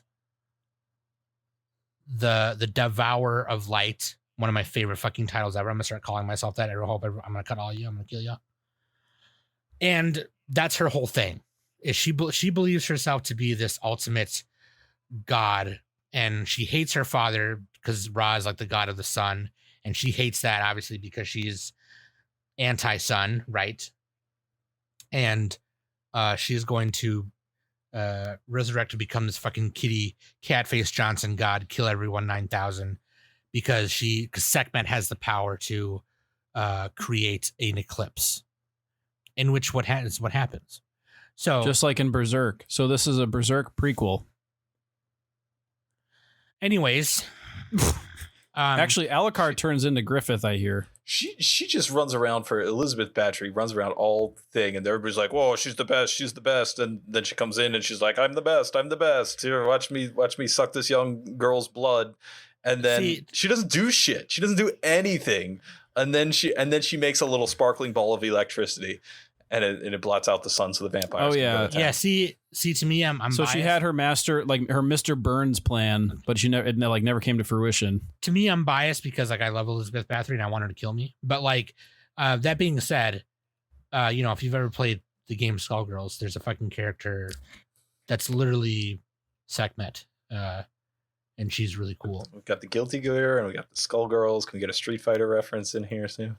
Oh yeah, Street Fighter reference. Richter gets a bandana, becomes Ryu. He does. Yeah, I thought that was actually very cute when the Yeah. girls for the French Revolution are just handing him the white bandana, and then he puts And I it was like, there it is. Yeah. He didn't do the. You know what? I wanted to see. I wanted to see him and Maria do the thing where they turn over their shoulder and they give the thumbs up. The thumbs up. Yeah, that's what I was looking for, but they didn't do it. Anyways, I want you guys to pop off because I talked way too much. I love all this stuff. Blah blah blah blah. Poop poop poop poop. Oh, speaking of Guilty Gear, Mizuzune, one of the animators who worked on the first episode of Nocturne, did do a little animation for Guilty Gear. I'll have to find that clip for you later, Kai. Anyways, shit. Go ahead. Talk. Go. You guys go off. I'm gonna mute myself for like 5 My minutes. favorite character is Olrox. I don't have any. Tell this fucking cat. Okay, go I ahead. don't have enough Castlevania background, but I liked the Aztec guy. He was cool. He was a cool guy. Oh, by the way, I think everyone's hot. Edward in the monster form. I want to fuck him. Okay, Well, go yeah. ahead. I mean, they all are. I ahead. mean, that's. Yeah, sorry. I'm done. That was the last thing I wanted to say. I want to fuck everyone. Okay, go ahead. I want to fuck everyone. Just in and around my mouth. Just let it loose. I'll fucking impregnate my fucking throat. I don't give a fuck. Okay, go ahead. Sorry. Go ahead. Sorry, Nick. Sorry. Go ahead. I don't have a lot to add. You guys covered so much. You guys go ahead. Yeah. Just pop up. Okay, I'm gonna cover it as like a layman, as a noob. Castlevania, I don't know anything. So just like as a Netflix show, and compared to the other Castlevanias, this is kind of my final thoughts, I guess, because I don't have a lot. So as final thoughts, like I liked parts of this. I thought the action scenes were pretty cool. I enjoyed that they gave them backstories and it made sense. Could they have done it better? I mean, yeah, they probably could have cut some scenes. They probably could have streamlined it a little bit here. This is really generic, isn't it? Let's see. Oh, you know what? The priest. Okay, spoilers. Maria's father, the priest. Just pop out. Yeah. So Tara and the priest secretly had Maria, and she didn't know about it. I thought that was an interesting plot line. They maybe could have done more with that early. Oh. They did play into it late. Like he had to submit to Erzbet. Was that emotionally affecting where he chose or where he was like, I love Tara instead of Maria? Were you guys moved by that? Not really. Yeah, say it too. Well, the thing is, like, everything moves so no, quick. yeah. Everything moves so quick. That's the issue. Like, if they gave this more time to breathe, like with certain characters and like just slow scenes, you know. But there's a lot of fast moving scenes in this, and like they had to get a lot of story in there. Yeah, see, I did feel like that even though I did like the second half over the first half, the second half did feel a little rushed. I mean, even the last episode, I was just so like, whoa, okay, that was quick. Especially with what's her name, Drolta, like she fucking dies already, and it's all like, I didn't even have time to like get to know this freaking badass bitch. Like, oh, the Padawan. She looked cool. The black. I did eyes. love her. I think honestly, I think Drolta had the best vampire character design. She had a cool design. Like her hair was like flaming. It was like flaming pink or whatever. I haven't had sex in 4 years. Honestly, personally, okay, I'm gonna say it. I don't care. I'm say it. I would have liked Drolta to be the big bad over Erzbet. Thank you. No, it's okay. She was like, lieutenant. I'm gonna say it. I'm sorry. Okay. I'm sorry, Sam, but I think Drolta was a lot more interesting than Erzbet. Yeah, and I don't know what Erzbet adds that Drolta couldn't have already handled. Just because she was a little bit of a generic. You know what? She does shit. You know, she's out there doing shit. And I think that's the problem with a lot of characters too. Or like, it feels good in a lot of ways. There's a lot here to like, and I generally come out of this Castlevania Nocturne feeling pretty positive. I think the next season is set up to be better than this one was. Yeah, it really needs agreed. A second season too, badly. Absolutely. This felt like a preamble. It really did. I almost can't even score it. Yeah, or it's like a split core that didn't resolve anything. They announced the second one, but when's that coming out? I don't think they said. I don't know. The trailer. Oh, They just an haven't announcement, said, but it was renewed before this even like got premiered. So I was gonna say that'd be kind of blue balling us otherwise. But that being said, you know what was like that, and that's what I was gonna say really quick was, you know how in the first one they did the first 4 episodes and it was very introductory. They kind of took their time with each kind of character or whatever. They had 8 episodes to do that here and didn't do it very well. They were They didn't. This was the weakest Castlevania so far. And I think that's why we're having trouble, like what Kai says, like having trouble connecting with certain parts and certain things like this and that, and and I'm inclined to agree a little bit, Anyways, some writing problems, some serious composition problems. The dialogue in a lot of places is just too mundane. Oh, speaking of the dialogue, the mixing, the voice mixing with the rest of it was weird.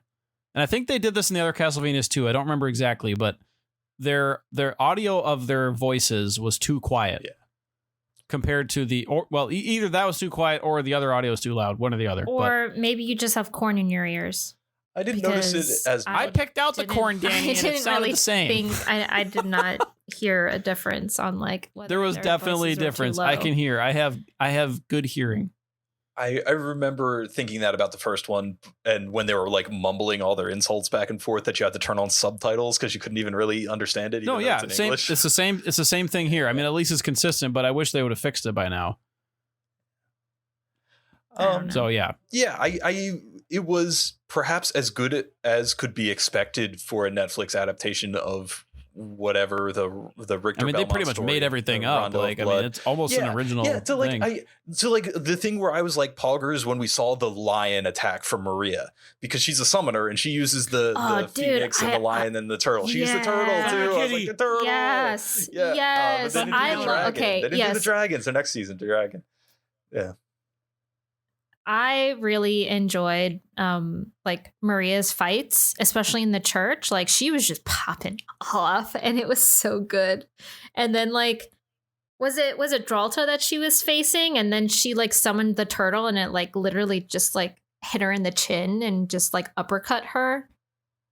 Was it that? I can't remember who she was fighting, but I thought that was like super cool. And also the way that Maria connects with her, I guess if you want to call it, I'm going to call them. I was going to say, I guess they're familiars and stuff. So, especially, I think it was like in the first episode or second episode where, you know, one of the phoenixes died and she was all like, I don't know if I can't decide on whether I should bury it or not. Yeah, that was pretty good. That's pretty good. Yeah. So, yeah, I do think Maria's ability is the strongest out of all of them, aside from Richter. I think Richter's power is pretty. No, pretty Maria's sick. ability is the cutest ability. The little lion cub guy. I'm cutting off. Put respect on Thunder Mallory's name. I will appreciate Johnson. that while you are on this while I am on this podcast with you, that you do not go into power level discussions or describe domain expansions or any shit like that, because I will explode. Actually, who would win, Goku or Alucard? Actually, I did find an argument of someone who could be Goku, and that was hilarious. I'll bring that up later. But anyways. Oh my god. Actually, I'll just fucking say it. It's Ben 10. Ben 10 can be Goku. I still haven't seen Ben 9, so. Oh, Okay, God. you can't keep getting away with it. You get literally 2 more of those. This month. That's it. Time out, chill. Yeah, I don't know. I like Castlevania, right? I liked Castlevania Nocturne. Yeah. I think I could have improved it a little bit with a couple tweaks here and there. I could have kept Maria 12, made her a more fun and interesting character, changed things around with Elizabeth, condensed it a bit. But yeah, it was fun overall. I'm glad. Yeah. That's it. Mm-hmm. Sorry, Danny. Go ahead. I mean, because I didn't know any of like the negative things that people were talking about it. Because I mean, I didn't know. I'm not on Twitter and looking up freaking me neither. I like Castlevania Nocturne I Reddit love the and rage stuff. bait. So it's I didn't know. The only time that I realized that people were upset with this was when I went on YouTube and I watched Bonsai. What is it?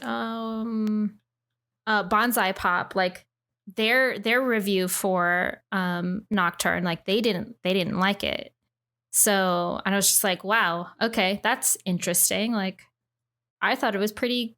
I mean, there are some writing problems, and there were some parts that I personally didn't like. And you know, being a person who has no knowledge and has never played the games at all, I mean, I can see where the writing was a little wonky and the parts that I didn't really care for and stuff.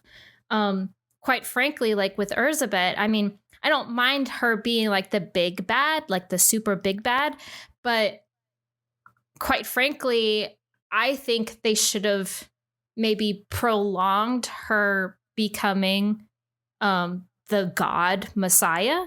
I feel like she became this freaking Catface Johnson too soon.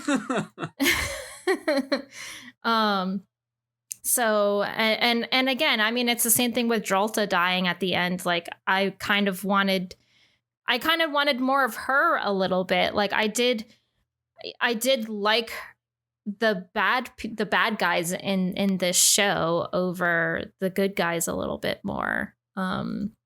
So, but I mean, I'm interested into seeing what they do for the next season. Like I still enjoyed it. Like it didn't make me say, that's it, I'm not watching this ever again. So yeah, I'm curious on where they're gonna go with this. So Yeah, I think Alucard's going to improve it.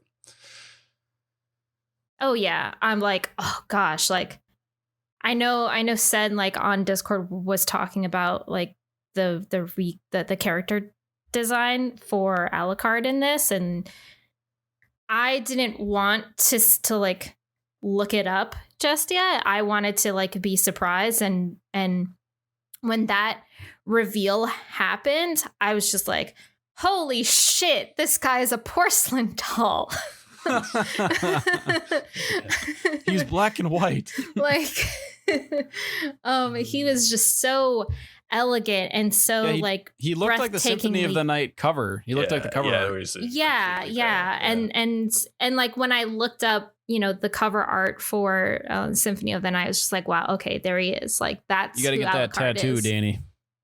I'll save that tattoo for some. Like I don't think I am like You're not worthy. I'm not worthy of that. So Wait, what? I'll have a print. I'll totally have a print of Alucard, but I'm not worthy enough to have. Oh no, have a tattoo. Alucard? No, I'm not worthy. I'm not. No, sorry.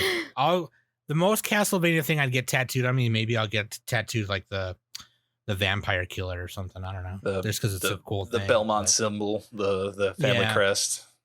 That'd be cool. Yeah, that'd be cool. I don't know if. Yeah, Alucard is too much. She's too. No, you're good. You've got too much Riz. You don't have the Riz to pull that off. I don't have the Riz. Yeah. Am I hip now? I spent all my Riz. I said the word. I still call it game. I don't call it Riz. I still call it game. That's cringe. Yeah, that's like those pickup artists. That's a pickup artist, Sam. You ever read the game? I spent it all on trying to get Trisha. You know how hard that was? Jesus Christ. Yeah. But anyway, I got a tattoo coming up. In a couple weeks. I'm going in to get a tattoo done. If I got a tattoo, it would be of the monkey on the ventulator. That'd be my tattoo. Oh, the meme I don't know where I put it. Yeah. That'd be my tattoo. I like that emoji on our Discord is called "Step Into the Light." Yeah. No, you know what, Danny? Shout out, because I think here's what's cool. Here's what's really fucking cool, right? And I apologize because I talked way too much this podcast again. But honestly, I know. Yeah, but you and Kai knew the most lore. Feedback. So like, I will say there are some moments where you do talk too much, like in previous episodes. But I think this was a well balanced. Yeah, I didn't think you did that. Conversation. I didn't think you were that bad. Well, here's what I appreciate it. I'm trying to work on it. And here's what I was gonna say was, I think for you having not experienced it like I have, we still kind of came to the same conclusion about this show. And I think that's cool. Yeah. So it's kind of says a lot about the show itself. You know what I mean? It's good that you weren't blinded by your fanaticism. No, because I mean, I think I'm one of the few people that kind of understands like changes from one to the other, you know, which I mentioned before. You know? I think definitely what really like conclude my opinion on it were, and I shared the YouTube videos that I watched today, and those two YouTube videos really concluded my opinion.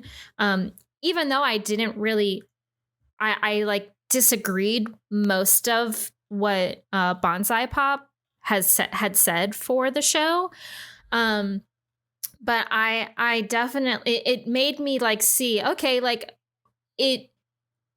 when he was pointing out certain things about writing and everything like that, I was like, okay, I can see your point with that. And then there were some points where I said, no, I disagree on that and stuff. But with Mike Plaz, I think their video was honestly the best review for Castlevania that I've seen personally. I think he definitely made me realize my conclusion for the show in general. And, you know, he made some really, really good points. And he even enjoyed the show as well, and he's excited for the next season and what they're going to do and everything. So I appreciate the negativity, especially for the reviews on YouTube. So which it like made me understand the game lore a little bit more. I think that's the value of criticism, right? And engaging with other people about something you like, because they're going to have a different point of view, and they're going to tell you something you hadn't seen in a different light, and you're going to see it that way, and maybe know a little bit more than you did before. Because I mean and that's what I enjoyed about watching the two videos. Because honestly, like I would go down the whole lore rabbit hole and go down, just go on the freaking Castlevania fan wiki and just literally read all the profiles for all the characters and stuff. So once in a while, I still have to go on there and look at the Belmont family tree because I'm like, okay, wait a minute. I do that sometimes. I totally forgot like about Soleil Belmont and the Game Boy ones, and how those are actually part of. Game Boy ones are so good. I like that. I like those games. They're good, right? Yeah, like games, man. Yeah, but no, yeah, I'm with you, Danny, on that one. Sorry, Kai, what were you gonna say? No, I don't think Castlevania is something that requires a hard fiction to operate so much. It's I don't know. It's the legend of the guy. A bunch of people go kill Dracula whenever he comes back. Right, like, and there's only so much that you can do with that segment. Like, from what I know of Castlevania, literally all the Castlevania games is the big bad is Dracula, and you have to go defeat him, and that's pretty much it. Like, what are you gonna do with all like? Right, it's a video game. Come on. Yeah, like what are you gonna do with a freaking show like that? Like, I don't know. Right, so you have to add to it. You know what I mean? Like, right. Yeah. You have to make it make sense and everything like that. And I can get behind the true the diehard game fans and stuff, and you can be mad about it all you want, blah blah blah. But, I feel like some people do have to look between, what you can do in a video game versus what you can do in animation, because they're two different things. And also, like, if it was super story heavy, like those other two weird Castlevania games that came out that are like a reboot or whatever, I forget the name of them. They're fucking weird. The Lords of Shadow, whatever they're fucking called, those ones. If it was like that, then, maybe some people might be more inclined to be like, well, in the Lords of Shadow, the one guy farted and whatever.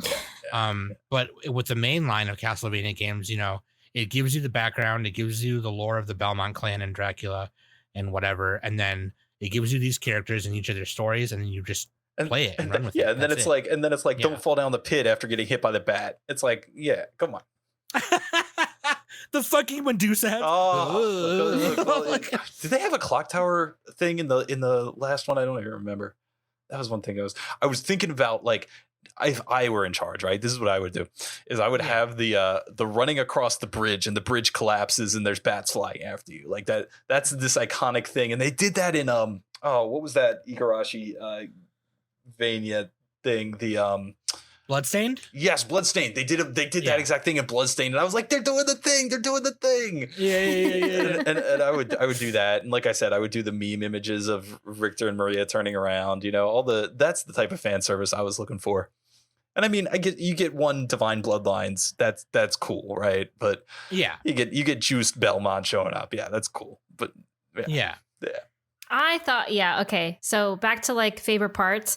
I really liked when Richter accidentally met up with his grandpa, and like he was just all like, I'm gonna kill Tara and stuff, and he's like, what the fuck are you talking about? He's all like, wait, Tara didn't tell you I was here? He's like, no. Like I really liked their relationship, because like when the vampire came in, more of it. Yeah, like I kind of wanted a little bit more between, grandfather and grandson and stuff. And instead of just, Richter finally awakening his power, and then that's it. Like, cut to scene where he's going back to wherever, I don't know what town they were in and stuff, but like that's kind of it, where you saw Juice. Like, that was it. Like, he was nowhere to be seen after that, and I was just like, oh, like, he's not gonna have like a heart to heart, like, you did good, kid kind of thing, after like he defeated all of these vampires that just vanished and shit. Okay, Right. Right. So I will say my strongest moment for me was episode 3 and the animation and Net's whole backstory of being a slave. I thought that was That was cool. the that was time really I was good. the most invested in the show. Yeah. Yeah. I really liked when Alucard showed up, and that's kind of when I noticed, because if you look at side-by-sides of Alucard screenshots from the previous show to this one, which is what I was mentioning earlier when we were talking about the background stuff, is they definitely tried to make it look more like Ayami Kojima's style and more anime looking. It definitely looked more Asian anime looking this season than it did the previous one, in my opinion. But like Alucard's, just the way he looks in this one was way better, in my opinion. He looks way cooler, more badass, more like Ayami Kojima style. And oh shit, I didn't know Ayami Kojima did a Soren card from Magic the Gathering. Holy shit, that is amazing. You know what we didn't talk about is anything about Edouard and his Oh yeah, the Yeah. singing guy. You didn't mention him at Okay, all. so he got cursed to be a familiar A night creature. night creature. That's like a familiar. He kind of, died, right? and then he got turned into a night creature, Yeah, which is a demon. They graft And he the sang souls, Mozart. They graft the souls of demons onto corpses, and they become Yeah, and he was like turning all the other night creatures by his singing. That was really cool. Yeah, That was yeah. super dope. He was a cool character. When his monster form is hot.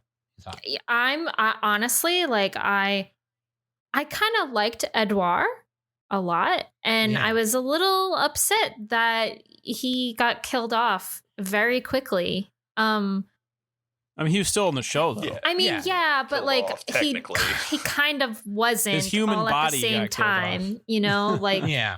he was. I mean, the remainder of the show, he was just in chain, like he was chained up in a cellar, and he was just singing. Like, that was it for Edouard, and like I was a little kind of upset that we didn't get enough of him.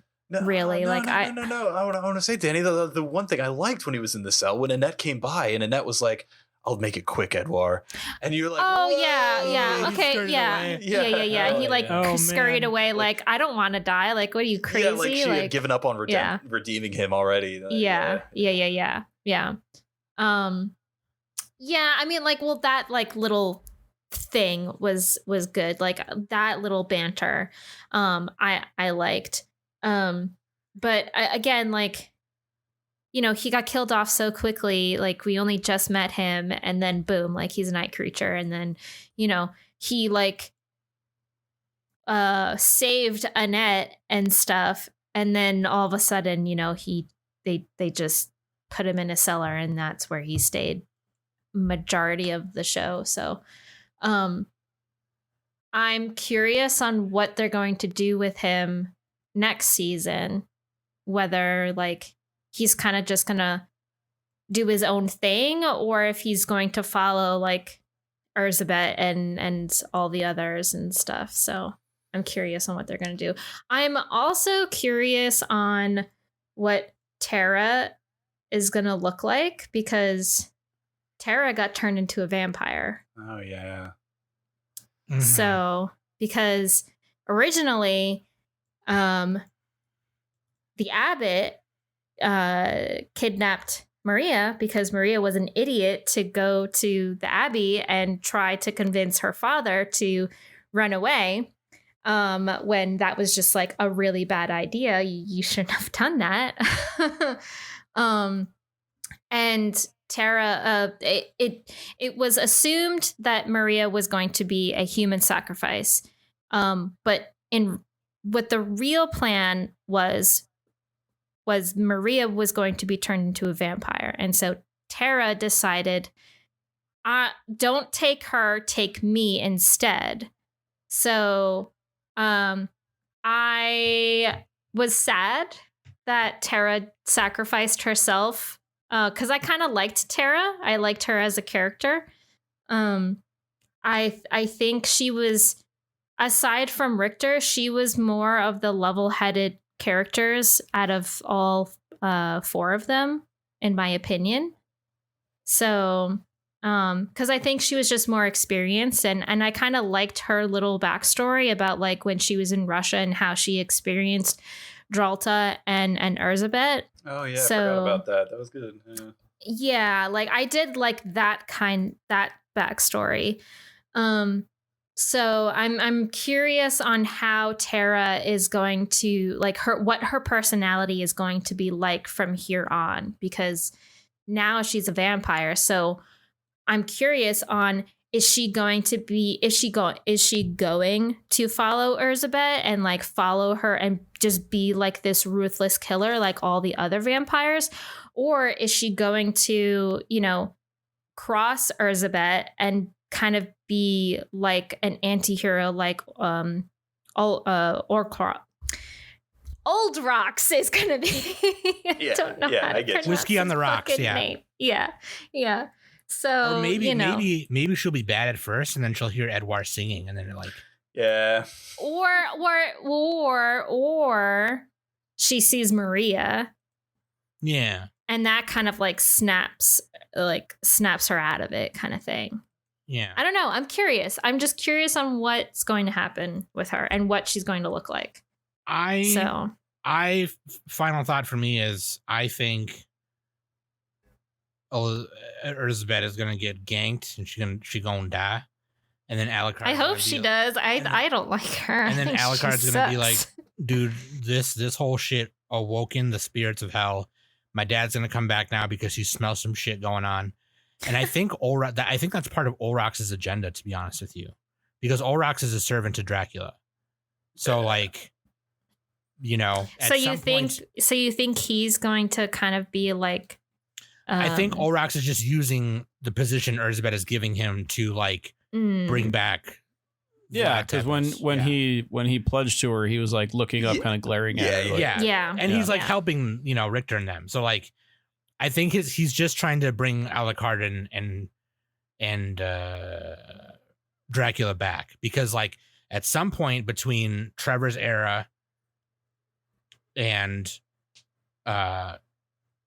Richter's, Olrox came to be and dedicated himself to Dracula at some point. And he's one of the bosses in Symphony of the Night, right? So yeah. I think that's what's gonna happen. At least I hope so, because I just want to see Dracula again.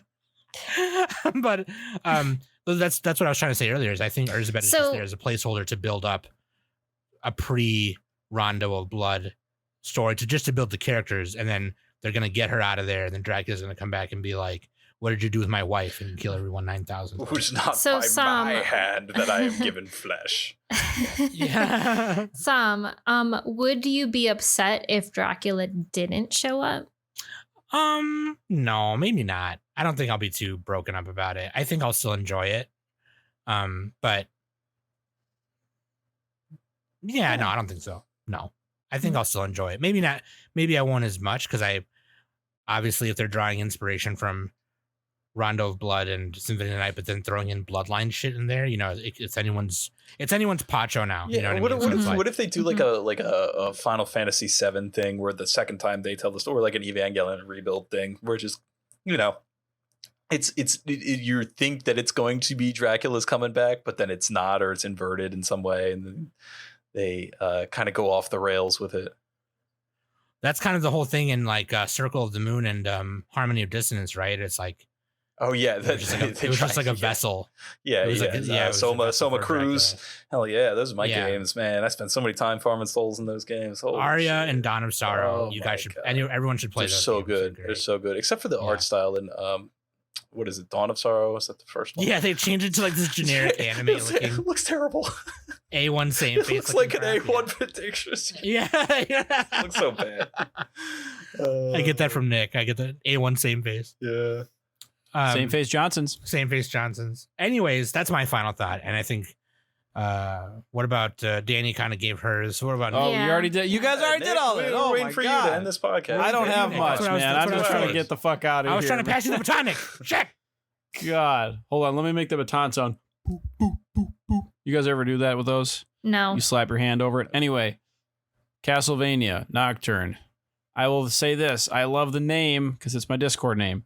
Secondly, okay, this was kind of like one of those shows for me that was content. Like I enjoyed it, but I'm not gonna really remember much of it. Sure. I don't know if I had any like specific favorite parts. I pretty much just liked anytime Olrox is on screen. I love that dude. He's my boy. Yeah. I do feel like they kind of. So was Richter supposed to be the main character or not? Because like Yes. Yeah, It they almost- tried to make Maria, well, like- right? With all the revolutionary those- well, stuff. Maria and Annette were the main characters, right? Yeah. So and that's fine, but like I don't know, they just didn't have enough time to do all this, and I don't know. So I honestly I'm a little bit disappointed because like the first Castlevania shows were actually pretty good and like badass and shit, and like Dracula, like Sam was saying, was awesome. And I liked all the other characters from the other show better than any of these characters. Yeah, I was about to say Hector and Isaac were like there was nothing near as interesting as Hector and Isaac in this show. Yeah. So I agree. this show is like, I'm thinking about it more. I think it's by far the weakest Castlevania Netflix show. And you know, I know they did a lot of like their own original stuff, so it's hard to write something like that. I'm not, you know, it's not saying it's easy, but I would have done a better job, and only for this, I would have added wall chicken. Okay, Yeah, I was about to say, what if where the hell is the wall chicken? What if it was just 20 minutes of him hitting candlesticks and breaking walls for chicken? Yeah. That would have been great. Yeah, we need wall chicken. We need more references to that shit. But yeah, the show is a little bit disappointing to me. I'm gonna give it. I can't give it wall chickens. There's none in there. Shit. I'm gonna give it 5 guillotines out of 10. There you go. I give it.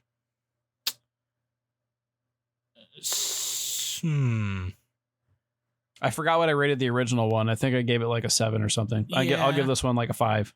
I give this one. I enjoyed it a lot. I enjoyed it because Castlevania. I give it 7 vampire killers out of 10.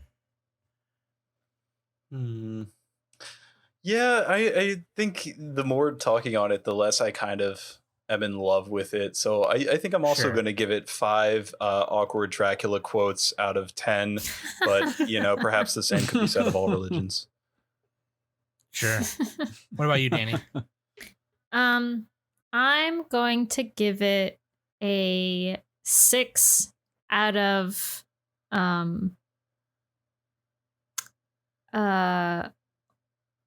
Orlocks having sex with that crusader.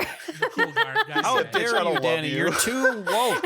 Danny, you're too woke for this podcast. Because he was talking about his past and like why he hates like the Belmonts and stuff, and he's all like, well, his mom like killed my lover and you know all this shit, and then like the guy was all like, oh, because you created, you know, you made him a vampire and stuff, and he's like, because I loved him and I wanted him to be with me forever, and then he goes, so are you gonna make me a vampire? And he's like, I don't love you. Yeah, that was great. This isn't. That was awesome. I was just like, oh, great. That's awesome. But We then should he all talk saved like him, that. and he's all like, I didn't want you to get hurt, and he's like tearing up and stuff. So like, so- oh, He doesn't so love him. do you really do love him, huh? No, Danny. He doesn't love him. He choo-choo chooses him. Oh my god. Shout out to King. All right. Nice job. That's our first spoopy review. Next week we actually have to do next week. Oh shit. What are you Oh, doing? wait. What are you doing next week? Oh yeah, no. Next week is another horror anime Shark Tank. We're gonna come up with horror anime Shark Tanks. Oh no. Baby. It's gonna be fun. That's gonna be fun. and then Kai, start writing. Oh, God. start writing. I hate Kai. horror.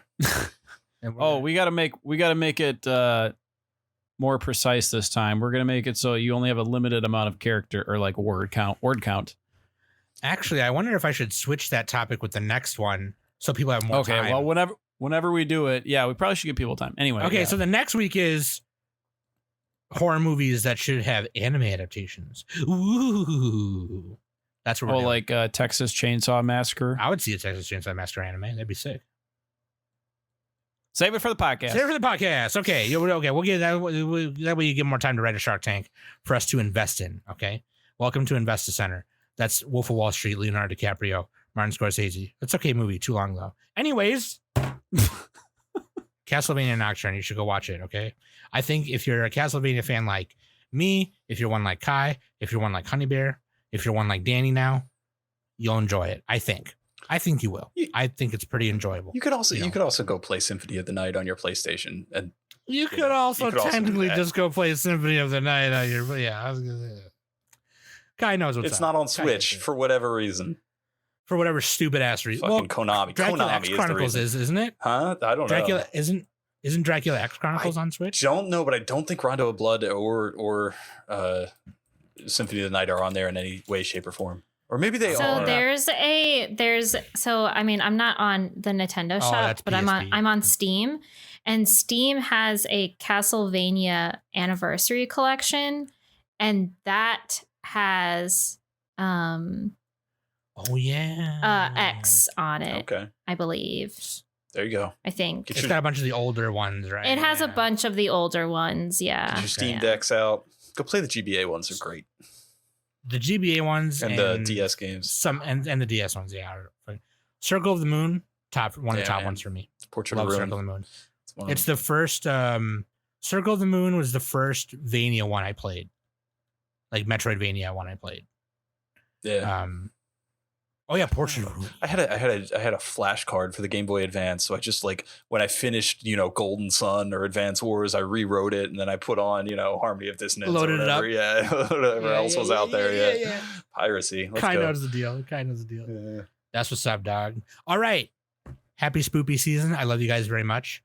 Thank you for listening every week. Shout out Kai for joining us for another Castlevania review. Hey, shout outs to Clear and Sweet over on GodIsLolly.com. or youtube.com/Clear and Sweet. They'll both take you to the same place. You can go over there, watch my baseball video that got absolutely 0 views. It totally bombed, even though I thought it was really good. I'm also talking about That's because it's baseball. Yeah, well, yeah, that's the whole point. I insulted baseball and people were mad. What a world. Yeah, I've got Oh, they were mad you insulted it? yeah, Okay, yeah, it was a never whole mind. fucking ideal. I didn't talk to you about it. It was or I thought they would enjoy that you insulted it because anime fans are not fans of sports Thank ball. you. That's what I thought too. Thank you. You thought That was the wrong. whole thing. We both thought wrong, No, Kai. We need yeah, to consult. Completely misread the room. Wouldn't be the first time though. Yeah. What do I got going on? I'm still working on the In Defense of Holo the Wise Wolf script. Gonna get that over. I have a Madoka Magica AMV that I've commissioned and is being made as we speak. So that'll God, I want to make an AMV so bad. I know I've always wanted to make an AMV, and then I just Yeah. I don't have the time or patience or to learn all of After Effects and everything I would need to do. And I was just like, you know what, I'll pay somebody to do it. So that should be out in November on youtube.com/clearandsweet. And you can go watch my talking about the trailer for the 4th Madoka Magica film was one of the latest videos I have up. Go check it out. Nice one. And I'll be sure to update you on the Shopify store, and I'll make sure Danny puts that the Shopify link on the link tree so you guys can get it on the link tree as well. Okay. And thank you for listening every week. I love you guys so much. All your support means a lot to me and Danny and Nick. And I don't know, man. I can't imagine doing this without Wingus and Dingus. They keep me grounded. They keep me interested in anime. I feel like they've never let me down with recommendations. I don't even want to do this podcast. If Danny and Nick move farther away from me, Danny already lives far away from me. If she moves even further away, I'll be sad. That being said, I know some people were wanting to write letters to Honey Bear. You're gonna have to write them to Danny's house because I'm sending Honey Bear over there to clean out Danny's garage. So Oh She- God, my garage is a mess. So it she definitely finally needs finished cleaning. Nick's cleaning out Nick's garage. She was taking forever because she threw a bunch of Nick's rare magic cards away on accident, so we have to compensate him for that. So she's going over to Danny's for about maybe a month or a year or so to clean out Danny's garage. Not saying that that's how big a mess Danny's garage is, but that's just how long Honey Bear will take because she's fat. That being said, I love you guys very much. Thank you. Watch Castlevania. It's a good time, or just fucking play Symphony Night, dude, because it's great. I've been Sam. That's been Danny. That's been Nick. That's been Kai. Clear and Sweet. Go to godislalolly.com. And we've been the Anime Summit Podcast.